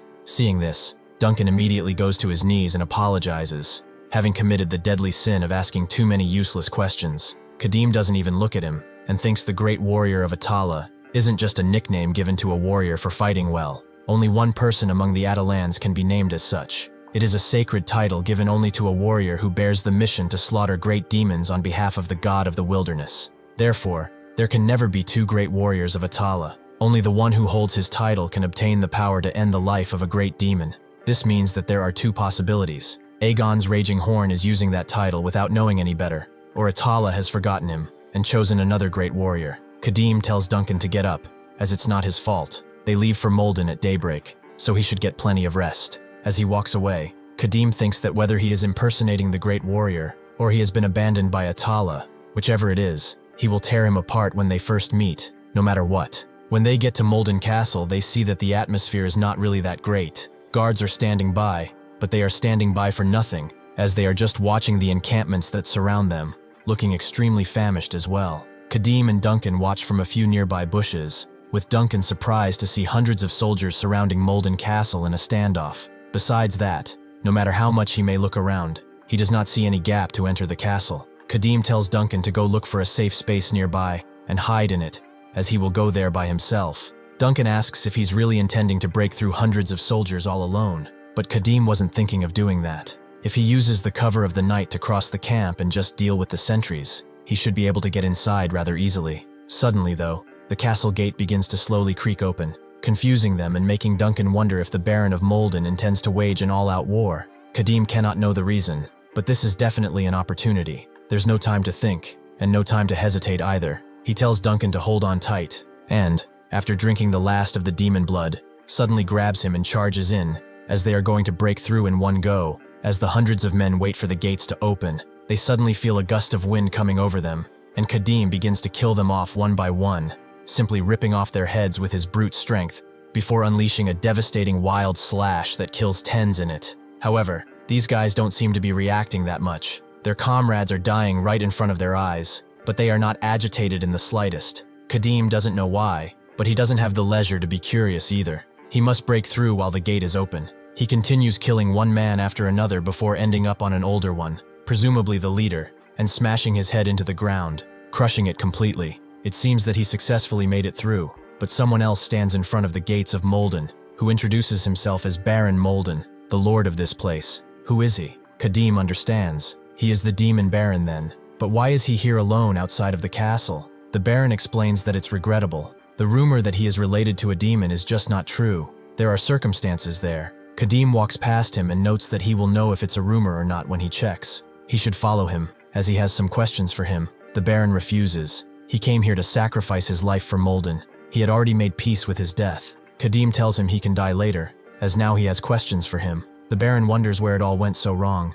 He remembers that one night he came to the guards carrying some water for their hard work. The guards were really touched, as they never thought he would do something like this personally. He could have just ordered them to do it. The Baron laughed at the man who said this, a Deltan, and said he was a proper soldier now. His parents would have been very proud to see him. He looked on at the men surrounding them, noting that carrying a water skin up here is hard work. The soldiers should be resting too now, since it's much harder work to stay on high alert all day, facing an enemy they do not know when they will attack. Because of an incompetent and unvirtuous lord like him, they endure suffering. Deltan tells him to not say that the Demon Baron, or whatever those wicked swindlers of Adlan are at fault here. He has done nothing wrong. They are just very honored to follow him. The Baron sighed and thanked him for saying that, but he shouldn't make young men like him suffer anymore. He then went to his wife, noting that the weather is getting warmer. Fortunately, they don't have to worry about a shortage of firewood anymore. She said nothing for a while, and knew that he did not come here to talk about the weather. What did he wish to really speak about? The Baron asked if she remembered the tulips he bought and planted last year. Didn't she ask a traveling merchant from the Alliance territory to order bulbs by color? Why couldn't he think of that while looking at the desolate surroundings of the castle? Her aesthetic sense really must be acknowledged. It would have been very beautiful if those tulips had bloomed. His wife sighed, noting that the inside of the castle is suffering from famine. What do tulips matter now? The Baron explained that on his way back he saw children of the castle digging up the soil and eating those bulbs. They were terrified when they saw him, but they still stuffed their bulbs in their mouths with reckless abandon.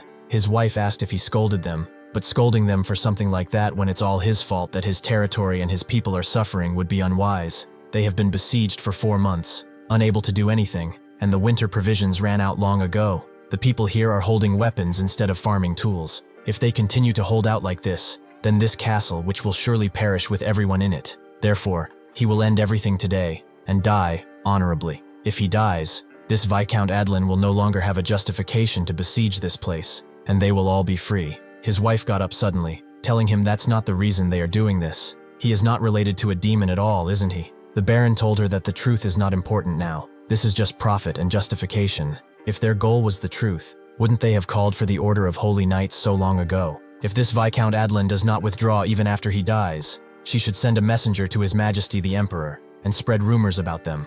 If His Majesty still overlooks this atrocity, she should just defect to the Alliance side and receive help.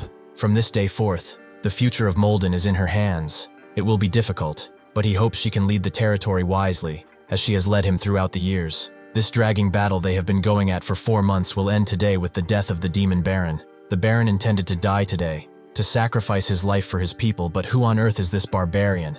And why is he exuding such an aura? The guards are naturally worried for the Baron, and are glad to see him back, but suddenly, one of them notices that the elder soldiers are doing something. They are convulsing, making sounds, and suddenly screaming, their eyes bloodshot with power and rage. Kadim has seen this before. This is the work of a demon. The Baron immediately tells his soldiers to close the castle gates. They begin doing so, but the possessed soldiers do not stop their charge. It's a very reckless charge. He grabs the spear of one of the soldiers and tells them to bring him more. With that, he grips the spear tightly, using all of his muscles to smash it into the group of soldiers, eradicating a few of them with one strike. They are all shocked, but Kadim does not have time for their shock and demands the next spear. He's handed spear after spear after spear, each going into the beasts, into the mindless beasts that were once humans, making them go even crazier and faster, not wanting to stop at all. The gate keeps closing, but suddenly it stops. The winch apparently will not turn anymore. It must be jammed somewhere, and it won't budge no matter what they do. The Baron thinks that this is a worst-case scenario, and Kadim is annoyed by their inability to close the gate. The Baron tells one of the soldiers to gather everyone in front of the gate and find the engineer, while also taking the strong soldiers and heading to the winch to unblock it. Before that, Kadim grabs the gate, using his mighty strength, begins pulling it down, little by little. Everyone is shocked as the frenzied men are still coming in, but the Baron tells his soldiers to cover him. They should slow down the enemy advance, even if just a little. Spears, stones, whatever they have, they should throw everything at them. The soldiers do, making the advance stop only for a short while, giving Kadim enough time to fully close the gate right before the mindless soldiers charge in on it. Kadim says nothing, turns around, and knows that this should do it. Right now they can close the main gate and forget about those guys for a while. Everyone is shocked, including the Baron. Is this guy even a human? Kadim doesn't care about their words though. He just wants to have a nice, calm talk with the Baron. Naturally, Kadim is invited inside and is given a bunch of food. The Baron explains that he can't even remember the last time he entertained some guests. There is not much prepared, but they should eat their fill while they can. Kadim doesn't eat, but Duncan does. He even asks for seconds. Kadim then mentions that food shouldn't be this plentiful. The Baron tells him not to worry about it. His family and he both can starve for a few meals, even if he had to carve the flesh from his own thigh to serve them. He could not commit the dishonor of letting his honored guests go hungry. Kadim thinks about honor. Is that why he also tried to go and die? The Baron looks at his hands and explains that, to some extent, it was that. Kadim would like to hear the full story. What exactly has been happening all this time? And why did he try to go alone in the enemy camp to throw his life away? The Baron notes that he owes him that much at least, but before that he must go back a bit in time. This place was originally a barren land with poor security, so not many people lived here. In his youth, he received the Emperor's command and became the Lord of Molden. He was determined to make this a good place to live, no matter what it took. Over a dozen years he poured his heart and soul into this, making it quite a prosperous and peaceful place. Thanks to its remote location, there was little chance of getting swept up in conflict, and he did not doubt that Molden's prosperity and peace would last forever. However, one man's greed and jealousy changed everything. Viscount Adlin rules a neighboring territory. It had somewhat better conditions than Molden, but as Molden gradually developed more and more, and became a better place to live, the Viscount grew jealous and weary, and began spreading false rumors that Baron Molden is a demon baron, who signed a contract with a demon for this prosperity. He claimed that the work of his people, his work, was all done with the help of a demon. Of course, naturally, this rumor had little effect, as why would anyone listen to baseless rumors from the frontier without any evidence? However, the situation changed not long ago. The fourth prince, who was stirring the border region, fell for the Viscount's second daughter. Having a connection to the imperial family, however small it was, instantly made the Viscount the more influential lord in this area. His words were no longer treated as mere nonsense, and with the Emperor's approval, the subjugation of the demon baron finally began 4 months ago. Using that false justification as an excuse, they've been surrounded by 400 soldiers like this. He could no longer watch the people of Molden suffer, so he intended to sacrifice his life and just end it all. Kadim finds it strange. A siege for 4 months? In 4 months, the situation in Molden has deteriorated to the point where the Lord has to starve. How can they feed on it? A deployment force of 400 for 4 months without any gains. The Baron wondered this too. Perhaps the Imperial Army has been secretly helping them. Now he has told them everything about the situation, so he wants to know about theirs. Who are they? And what reason could be compelling enough for them to break through Adlin's camp and get here? Kadim explains that he came here because there is something he is looking for in Molden. Is there, by any chance, a fist-shaped rock in the exact center of the castle? The Baron is confused as to how he knows about that. There is indeed such a rock in the castle's basement. Kadim gets up and asks him to take him there. He will leave quietly once his business is done, as he has no other purpose here. The Baron refuses. That's impossible. Entry to the basement is forbidden. Kadim asks for the reason, but the Baron refuses to tell that to an outsider, which is unfortunate, as he must follow his family's rules. Kadim is getting increasingly annoyed, and Duncan feels the atmosphere shift to think that a Baron who has been so friendly up until now would be so firm. The two men stare each other down, both not willing to let up.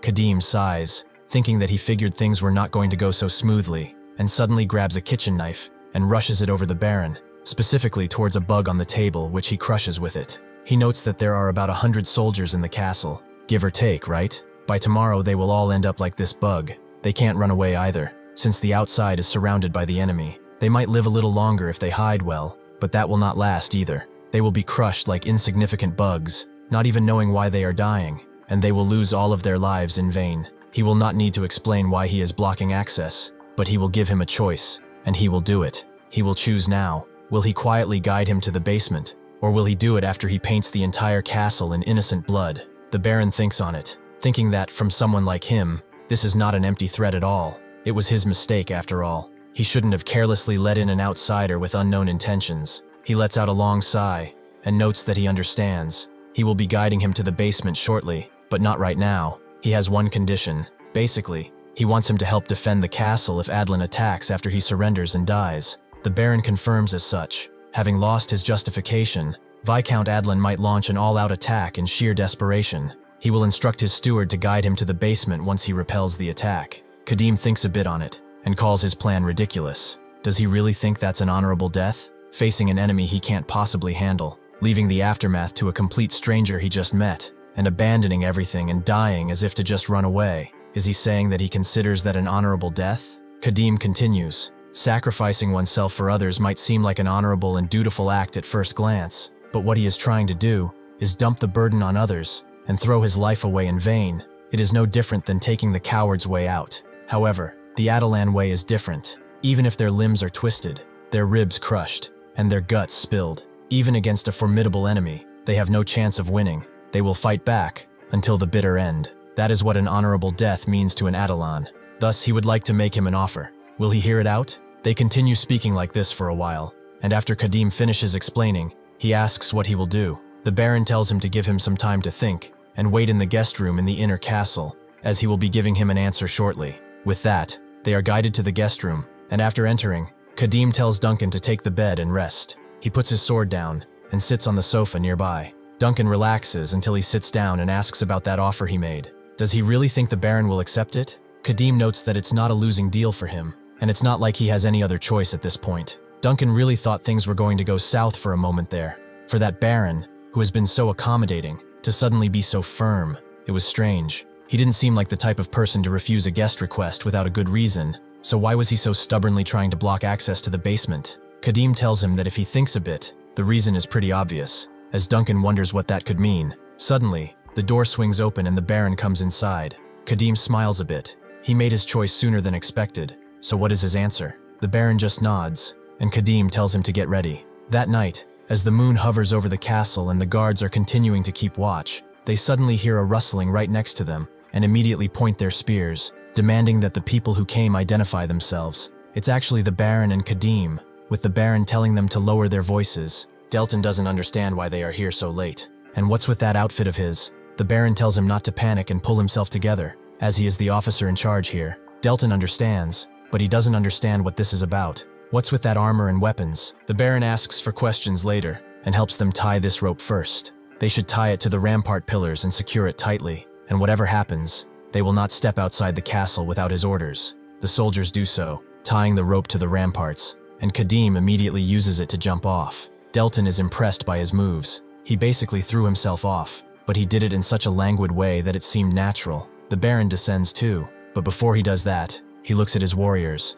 Skalen, Odik, Kren, Bennick, Carold, Dawnpin, and even Delton. He entrusts them with a treasure more precious than his own life, the protection of Molden. The soldiers immediately get emotional, and the Baron drops down fully. Kadim has been waiting very patiently and asks if he's done with his goodbyes. The Baron is so, and Kadim notes that it's time to go kill Adlan, or whatever his name may be. Before they left, Kadim revealed to the Baron that his plan was that once the sun set, the two of them would ambush their camp. A sword and a single spear would be enough for his weapons. The Baron was confused. He wanted them to rush into the enemy camp with 2 people. Isn't that practically asking to die? Kadim asks if that wasn't what he was planning to do anyway. Kadim tells him not to worry. He is going to kill the Viscount Adlin in tonight's ambush. If by any chance they fail to kill him this night, he will help him defend Molden under the conditions he asked for. The Baron recognized what this is. A proud answer from a man who does not even consider his own death. If he hadn't seen this man's kills today, that's what he would have thought. Kadim continued, noting that if he was planning to die anyway, this would give him a chance to get rid of the main cause of the disaster. It's not a bad deal for him. They will hit the enemy until none are left. The possessed-looking guards continue their patrols, but suddenly a flying dagger flies into the neck of one of them, and the other barely even reacts, looking at his dead comrade with large, empty eyes. Before he can do anything more, Kadim jumps in and kills the man, putting a sword through his neck before pulling it back out. He thought it was strange during the day. However, these guys aren't acting at all, even with their comrades being killed right next to them. He takes a closer look and sees that they have thin, bony faces and skinny, skeleton-like bodies. He could not get a good look during the day, but they looked like they had been starving for at least a day or two. The other soldiers must be no different either. To be disturbed and still not abandon their posts can only mean one thing. He looks back at the Baron, who is staring a bit. But Kadim then turns his face to the objective and knows that they should go into the camp already. Once they do, they are met by the Hollow Guards, who are just trudging along like zombies. The Baron is confused. What is this? How can the soldiers be awake in the middle of the night, walking around the barracks without even taking off their armor? Suddenly, one of the Hollow soldiers notices them, and they slowly all turn their heads, growling like mindless beasts. Kadim tells the Baron that he should stay here and kill as many soldiers as he can. He will go deeper into the camp and look around. The Baron asks what he will look for, and Kadim thought it was obvious. He will be looking for Viscount Adlin. Since he is the commander, the demon's evil will must be the strongest inside him. The Baron is surprised that he said something like this. and Kadim tells him to go wild with everything he has, until his dying breath. Aren't these the exact enemies who ruined his most precious treasure, his lovely city? Kadim then picks out 2 daggers and throws them, killing 2 guards on the spot, before grabbing both of his weapons and unleashing a flurry of mighty strikes, going through them like cheese, as these are nothing more than puppets. The Baron watches as he continues his own slaughter, the guards not having even a modicum of chance. Even those who muster enough strength to attack are swiftly dealt with by his mighty blade, which seeps the life force out of them. Kadim thinks that the deeper he goes into the camp, the harder they fight back, and the more vicious the soldiers become. Adlan must be concentrating the scattered evil will into a few soldiers to stop him, meaning that he has come to the right place. This must be the HQ tent. He goes inside, and he is met by Adlan, who is standing on a plush chair, and a few disoriented guards around him. With a wave of demonic force, he takes his energy back from them, allowing them to fall roughly to the ground. He then opens his eyes and tells Kadim that he did well to come this far, but he is still a shameless wild dog of the wastelands. Kadim smiles. This is rather interesting. Even in his first playthrough, he only got to cut down just a couple of these creatures. A possessed one, eh? Looks like he found a rarity, but he is not mad about it at all. The possessed one is surprised that he is laughing. He knows he takes pride in that insignificant strength of his. However, compared to his mighty authority, his strength is nothing more than a mere trick. He is willing to give him one final warning. He should leave, and not touch Molden, the Baron, or his prey. This place is an orchard that he has cultivated for eons, just waiting for the fruits to finally ripen to its sweetest point. Now that the moment to savor the harvest is at hand, does he really think a stray dog like him waltzing in here will actually stop him? Kadim steps forward and puts his blades more firmly in his hands, noting that he sure talks a lot. The possessed one thinks that he is refusing to step back. It seems that he has truly decided to throw his life away, hasn't he? Suddenly he lets out all his aura and tells him to say goodbye to his pathetic ego. From this moment on, the true master of that weak flesh of his will be him. He suddenly unleashes all that evil aura right into Kadim, whose eyes become like needles and begin hollowing out. The possessed one is pouring his entire consciousness into Kadim. Even the smallest crack of his mind will allow him to burrow in and take complete control over his body, meaning that he has now gained the power of a barbarian. However, the demon's smile falters as he sees that he cannot penetrate to his mind, something like another person peering in and pushing back. This is impossible. It doesn't make any sense. His consciousness is actually being repelled. Just what on earth is he? Why can't he possess him even when he is giving it his all? Kadim cracks his neck, apologizing for disappointing him so adamantly. But they are at full capacity already. There's not enough space in his mind for him. The possessed one is confused and rather angry. The only targets he has ever failed to possess before were high-ranking demons more powerful than himself. For a moment, he was terrified that this guy might be a high-ranking demon in disguise. But no matter how close he looked, this is nothing more than a hulking human. To think that someone of his prestige would lose against a mere human. He crushes the chair arms under his grip as he transforms, telling Kadim not to get ahead of himself. He is still a stray dog. If he cannot take his body and have it for himself, then he will crush it. He begins transforming slowly but surely, showing his true form and also his weaknesses. Suddenly he grabs a morning star and hurls it at Kadim, who manages to deflect the strike, but he gets pushed back slightly, and the axe he was given breaks as a result of this strike. He is extremely annoyed by this, but he doesn't have much time, as the possessed one lunges in again, forcing him to dodge this strike too, which almost breaks the entire tent. The possessed one is pleased. He acted so confidently, talking all that talk, yet all he can do now is stick his tail between his legs and run. He is a truly pathetic, miserable stray dog.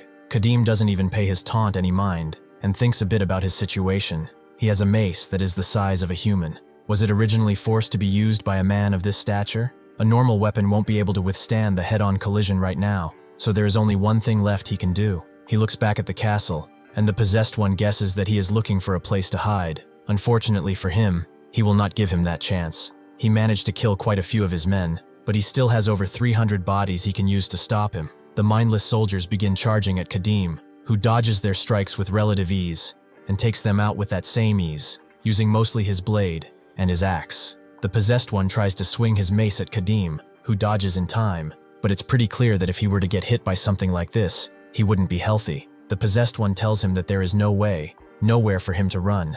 He is just a stray dog. Kadim dodges the other incoming strike, jumping further, making the possessed one rather annoyed. He is certainly gifted at scurrying around and running away. Perhaps he should call him a rat instead of a dog. Kadim continues glancing towards the castle, confusing the possessed one. Why does he keep doing that? Does he really think fleeing now to the castle will save him? That is futile. He should have known his place before trekking mud all over someone else's yard.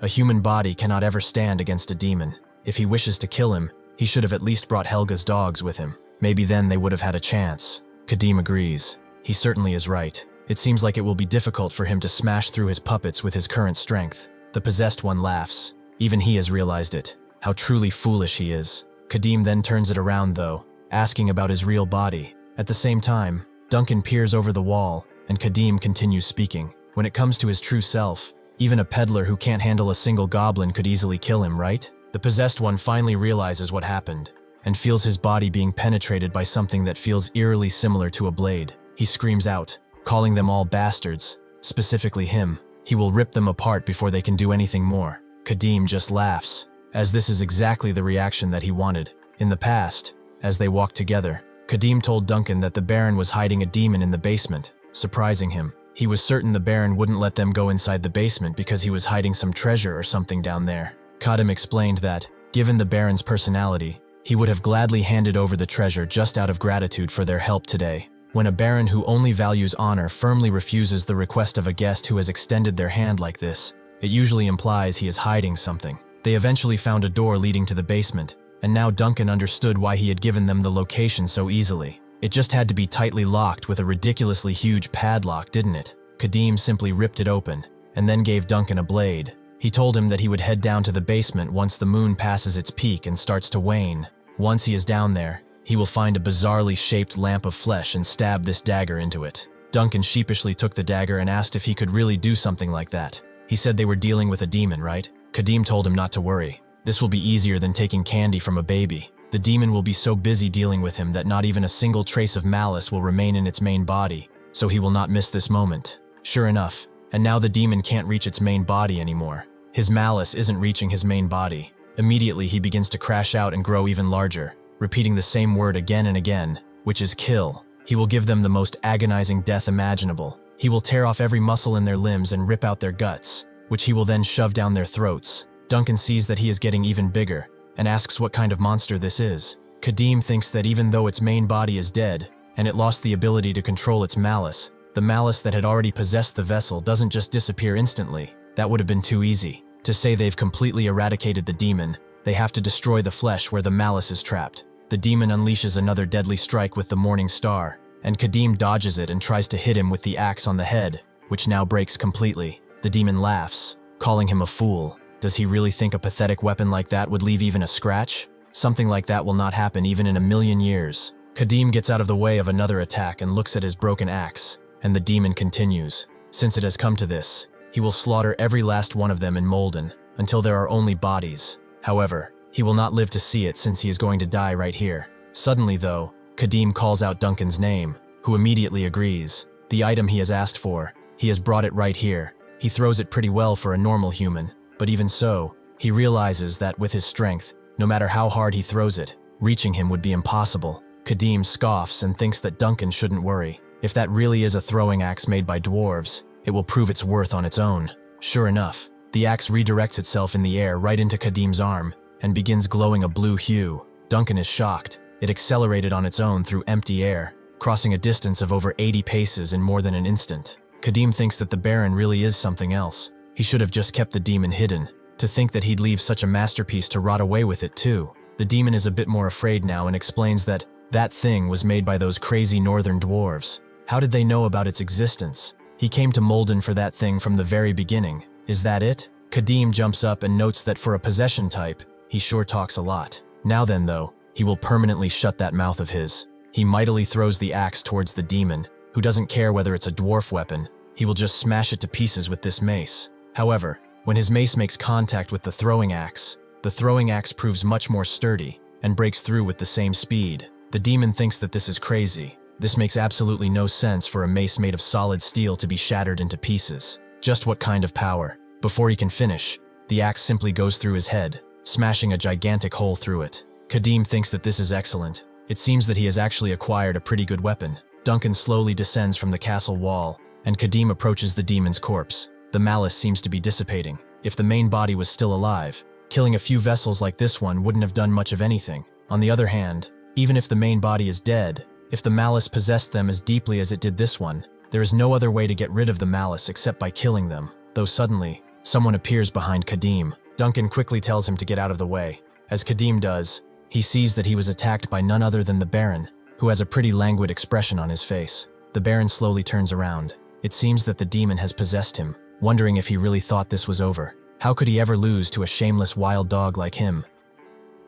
Kadim expected something like this. He already implanted malice into the Baron, it seems. The demon continues telling him that the foolish Baron harbored false hope that he could save Molden by sacrificing himself, but he wants him to survive alone and awake to the completely destroyed city, and his people slaughtered before his very eyes. He was just one mere step away from savoring that sweet, tardy fruit, but he just had to ruin everything. Kadim guesses that this is why he implanted malice into the Baron, so he could stay alive until the very end to witness that sight. The demon tells him that he wonders what he will do now. Will he tear him apart like he did with Count Adeline? Will he really be able to do such a thing? Kadim sighs, and notes that he mistakes him for something else. He did not step up specifically for the sake of Molden. He simply made a deal with the Baron. The reason he brought the Baron along in the first place was to deal with him when it came to this. The demon laughs. He already noticed, huh? But the soldiers are all watching now. If he kills the Baron now, he will be hunted down by the soldiers. Kadim wonders if it wouldn't be the same, even if he survived after taking over the Baron's body. If Molden happens to turn against him and attack, he will just have to kill them all. The Baron laughs. He is prepared to massacre the entire city all by himself, huh? After everything he has seen, he knows it's no bluff. In that case, the Baron must die by his hands. He has nothing more than a fragment of malice that lost its original body. Even if he cannot destroy Molden himself, he can still savor the Baron's agony as he watches his soldiers die by his very hand. He charges in, and Kadim prepares to intercept him, but that's when the Baron stops himself and aims his own sword at his belly. He has regained some of his consciousness and tells the demon that he will not lay a finger on Molden. The demon is shocked. How on earth is he still conscious? Kadim is surprised too, and the Baron thrusts his sword into his own chest. The tip snaps, but he does not stop, and pushes his blade further right into his very own body, making dark blood pool on the ground. The guards watch this with shocked expressions, not knowing what the hell is going on, and the demon can't believe such a crazy bastard exists to stab himself like this. How on earth did he do that in a possessed state? With that, he dissipates, and Duncan asks if he is dead. Kadim says he is not yet at least, but to have such impressive strength to think he would pierce through his own armor. The Baron coughs, noting that it would have been impossible without the demon's power. Even this time, yet again, he relied on him. Kadim looks at him for a moment before putting his own blade in his hands and using the vampirism skill on it to give some life force to the Baron. The vampirism takes effect even when held by someone else. However, with a fatal wound like that, it will only delay death for a short while. He explains that when an ordinary person faces a demon, all of their noble will to live is shattered, leaving only bone-chilling fear and the desire to survive. But he did not give up until the end. He drove out the malice and chose mutual destruction instead. He should stop blaming himself. That kind of self-control is not something just anybody can ever achieve. The blood he gave him is a tribute to his iron will. Duncan is surprised. He thought Kadim saw humans as nothing more than just lumps of meat or something, but to think he could show this much respect. Kadim continues, noting that he cannot save him with this power, but he can at least lend him his ears until his very last breath. If he has any last words he wants to leave behind, he should speak them now, without regrets. The Baron tells him that this is an honor. To think such a great warrior like him would be the one by his side at the very end. But his last words are that he has nothing but complaints and regrets. He should have destroyed that demon the moment he found it. The demon proposed to him to make Molden the greatest city in the region. It whispered words to him. The price was just one thing: to cherish his people like his own children, and devote himself entirely to this land. It seemed like a strange condition for a demon, but after deep contemplation, he accepted, without even realizing it was the most fatal trap of them all. The demon kept its promise, and Molden prospered. He also did his best to keep his end of the bargain.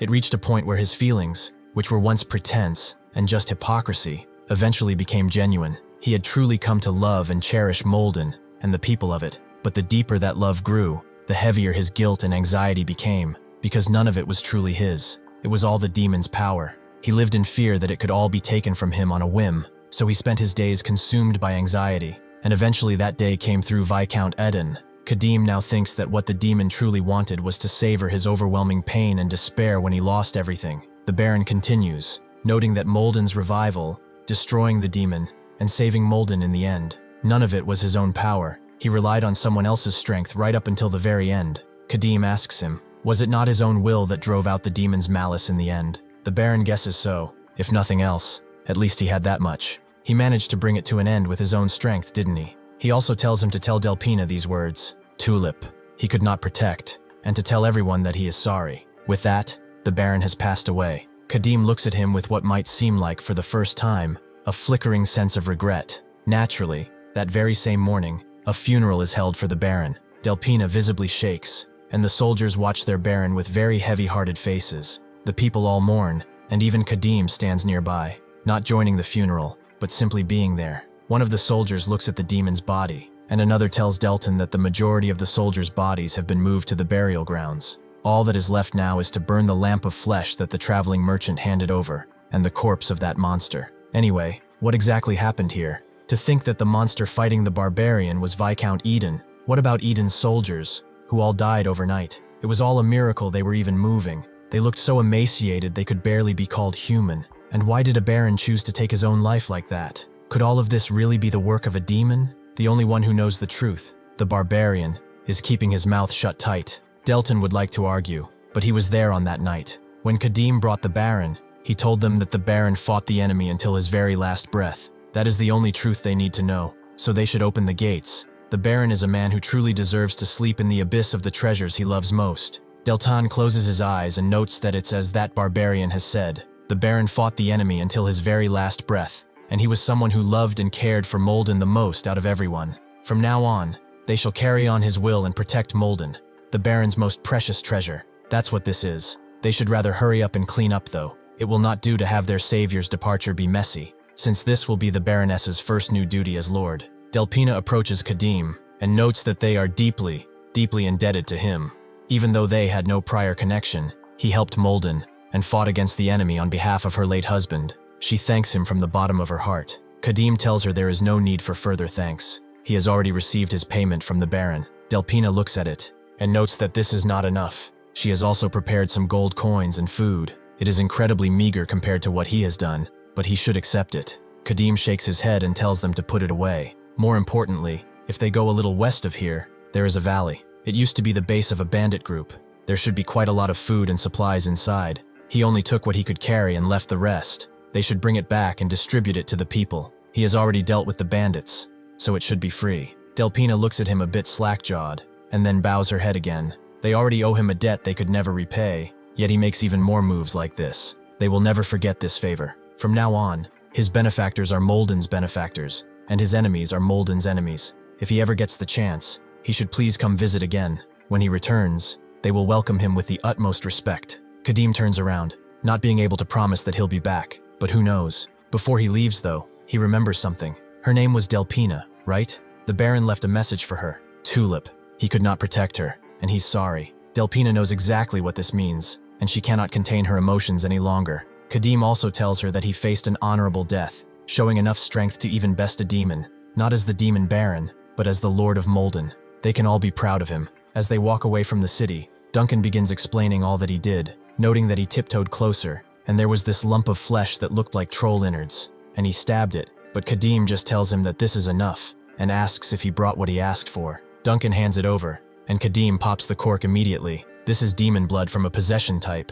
Its horn was finger-sized, so it must have been an intermediate evolving into a higher rank. Given the characteristics of a possession type, it probably gains buff-like immunity to various mental attacks and debuffs. However, it won't do anything against the most terrible debuff, that is madness. Once he finds Melissa at the Mage Tower, he needs to look for a solution to that madness. At least now he has obtained an incredibly great weapon. His reliance on demon blood should be decreased somewhat. Honestly, he's never seen a weapon of this caliber in his first playthrough, but not even in the game actually. The map clearly labeled it as an ancient treasure. If so, it must have been crafted long before his first playthrough, in the Age of Myth when humans, elves, and dwarves fought bitterly for supremacy over the continent. If this weapon was truly made in the ancient dwarf kingdom of that era, it has to be at least a unique tier. But why was such a treasure hidden in such a place? Duncan immediately begins explaining, wondering if there was anything strange when he bought the axe. He thinks there might have been some kind of faint white symbol drawn on the chest the axe was in, but it was so dark he could not see clearly. Kadim thinks that's a pretty concerning clue,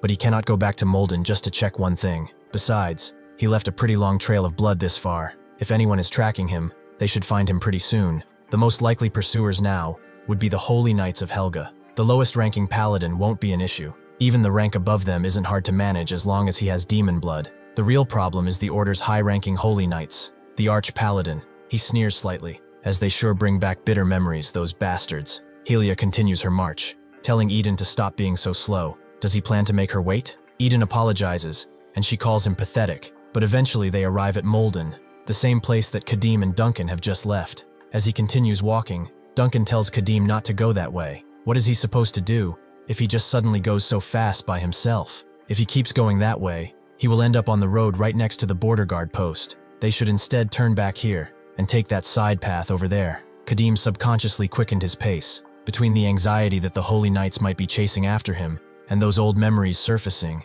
he got a little impatient. He understands and begins walking again. Duncan remembers what Kadim did and gathers up the courage to ask something, but then immediately loses it as Kadim glares at him, saying that it's nothing. Kadim looks at him for a bit more and cuts a tree vine, noting that he is a rather dull fellow, with Duncan not really disagreeing. Helia continues her journey as they go past Molden, but she suddenly stops her horse as Eden is really not keeping up, and neither is his horse. She knows that they really aren't making any progress at all. Can he go a little faster? Eden tells her that it's impossible to run any faster than this on a normal horse. Eden thinks that it's easy for her to say when she's riding a radiant horse. This is a divine steed granted exclusively to an arch-paladin. They say that if the rider's capabilities are exceptional, the horse can run hundreds of miles a day without ever getting tired. Helia's capabilities must be lacking since it hasn't shown that much. But even so, keeping up with a radiant horse on a normal horse is next to impossible. He also asks, are they not going to stop in Molden? They might find information about that fiend's whereabouts.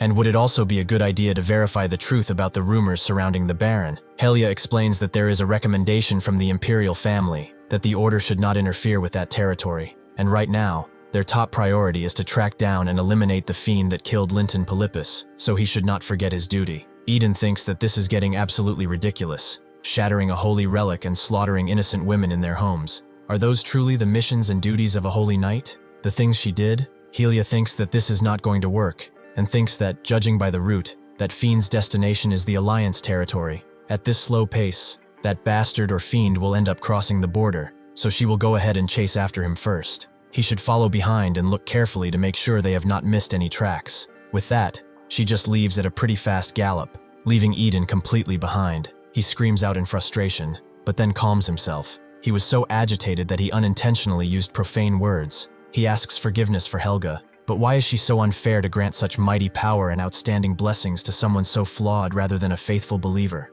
Oh, he is having profane thoughts because Helga wields it, right? He gets off his horse and notes that the will of God is more profound than the deepest abyss. A mere human, no more than a worm, dare not fathom it. Suddenly, though, he sees a bunch of tracks, huge footprints, definitely the footprints of the fiend they've been chasing. But the direction has turned. He always erases his footprints at crossroads, making it hard to follow his tracks. But to be this careless now, there are also unnaturally scattered branches and vines, uniform and sharply cut surfaces. He stables his horse, and then grabs both his shield and weapon and goes through the path he has just found. He goes deeper than he wants to, but still, instead of the path ending, the forest is only getting thicker. Was there such a large and vast forest around here? Where does it lead? The border, maybe? That bastard fiend. How did he know to take a side path like this? Suddenly, though, he hears something. It's Duncan, who notes that it seems like, since fewer people pass through here, the brush has grown too much and blocked it. Whichever path they take,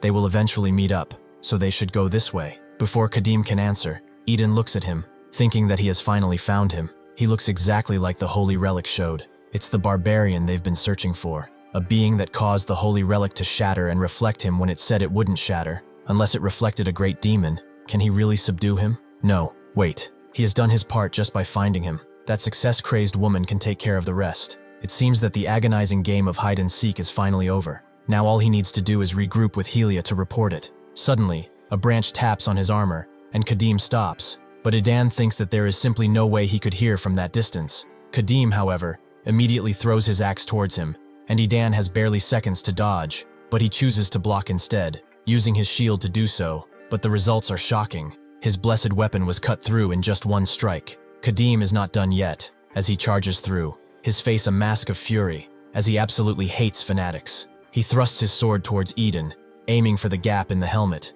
but Aden blocks with his shield once again. Kadim recovers his axe and pushes him away, making Eden fall on the ground roughly. Aden thinks it's over. The consecration on the shield has faded, so getting up with its weight is impossible. Instead, as Kadim raises his axe, he removes his hand from the shield and gets out of the way. But Aden can't believe his eyes. What is with this monster's strength and that weapon? If he hadn't discarded his shield and dodged, he would have been dead right now. Kadim notes that this is not a path a holy knight would normally take. Did he track him here? It seems that he is alone too, so it won't be hard to silence him. Eden sees a certain red aura from him and does not hesitate. He jumps back again and raises his sword to the air. He begins enchanting his sword against the wicked fiend, but Kadim just throws his axe at him again, forcing him to dodge and shattering the tree behind him. Kadim wonders why he thought he would let him cast peacefully and tells Duncan to go ahead and grab his axe. Eden scoffs. He didn't receive the blessing. He interrupted the incantation just before he could finish it. Kadim rushes in again with his blade, and Eden expertly dodges and blocks it,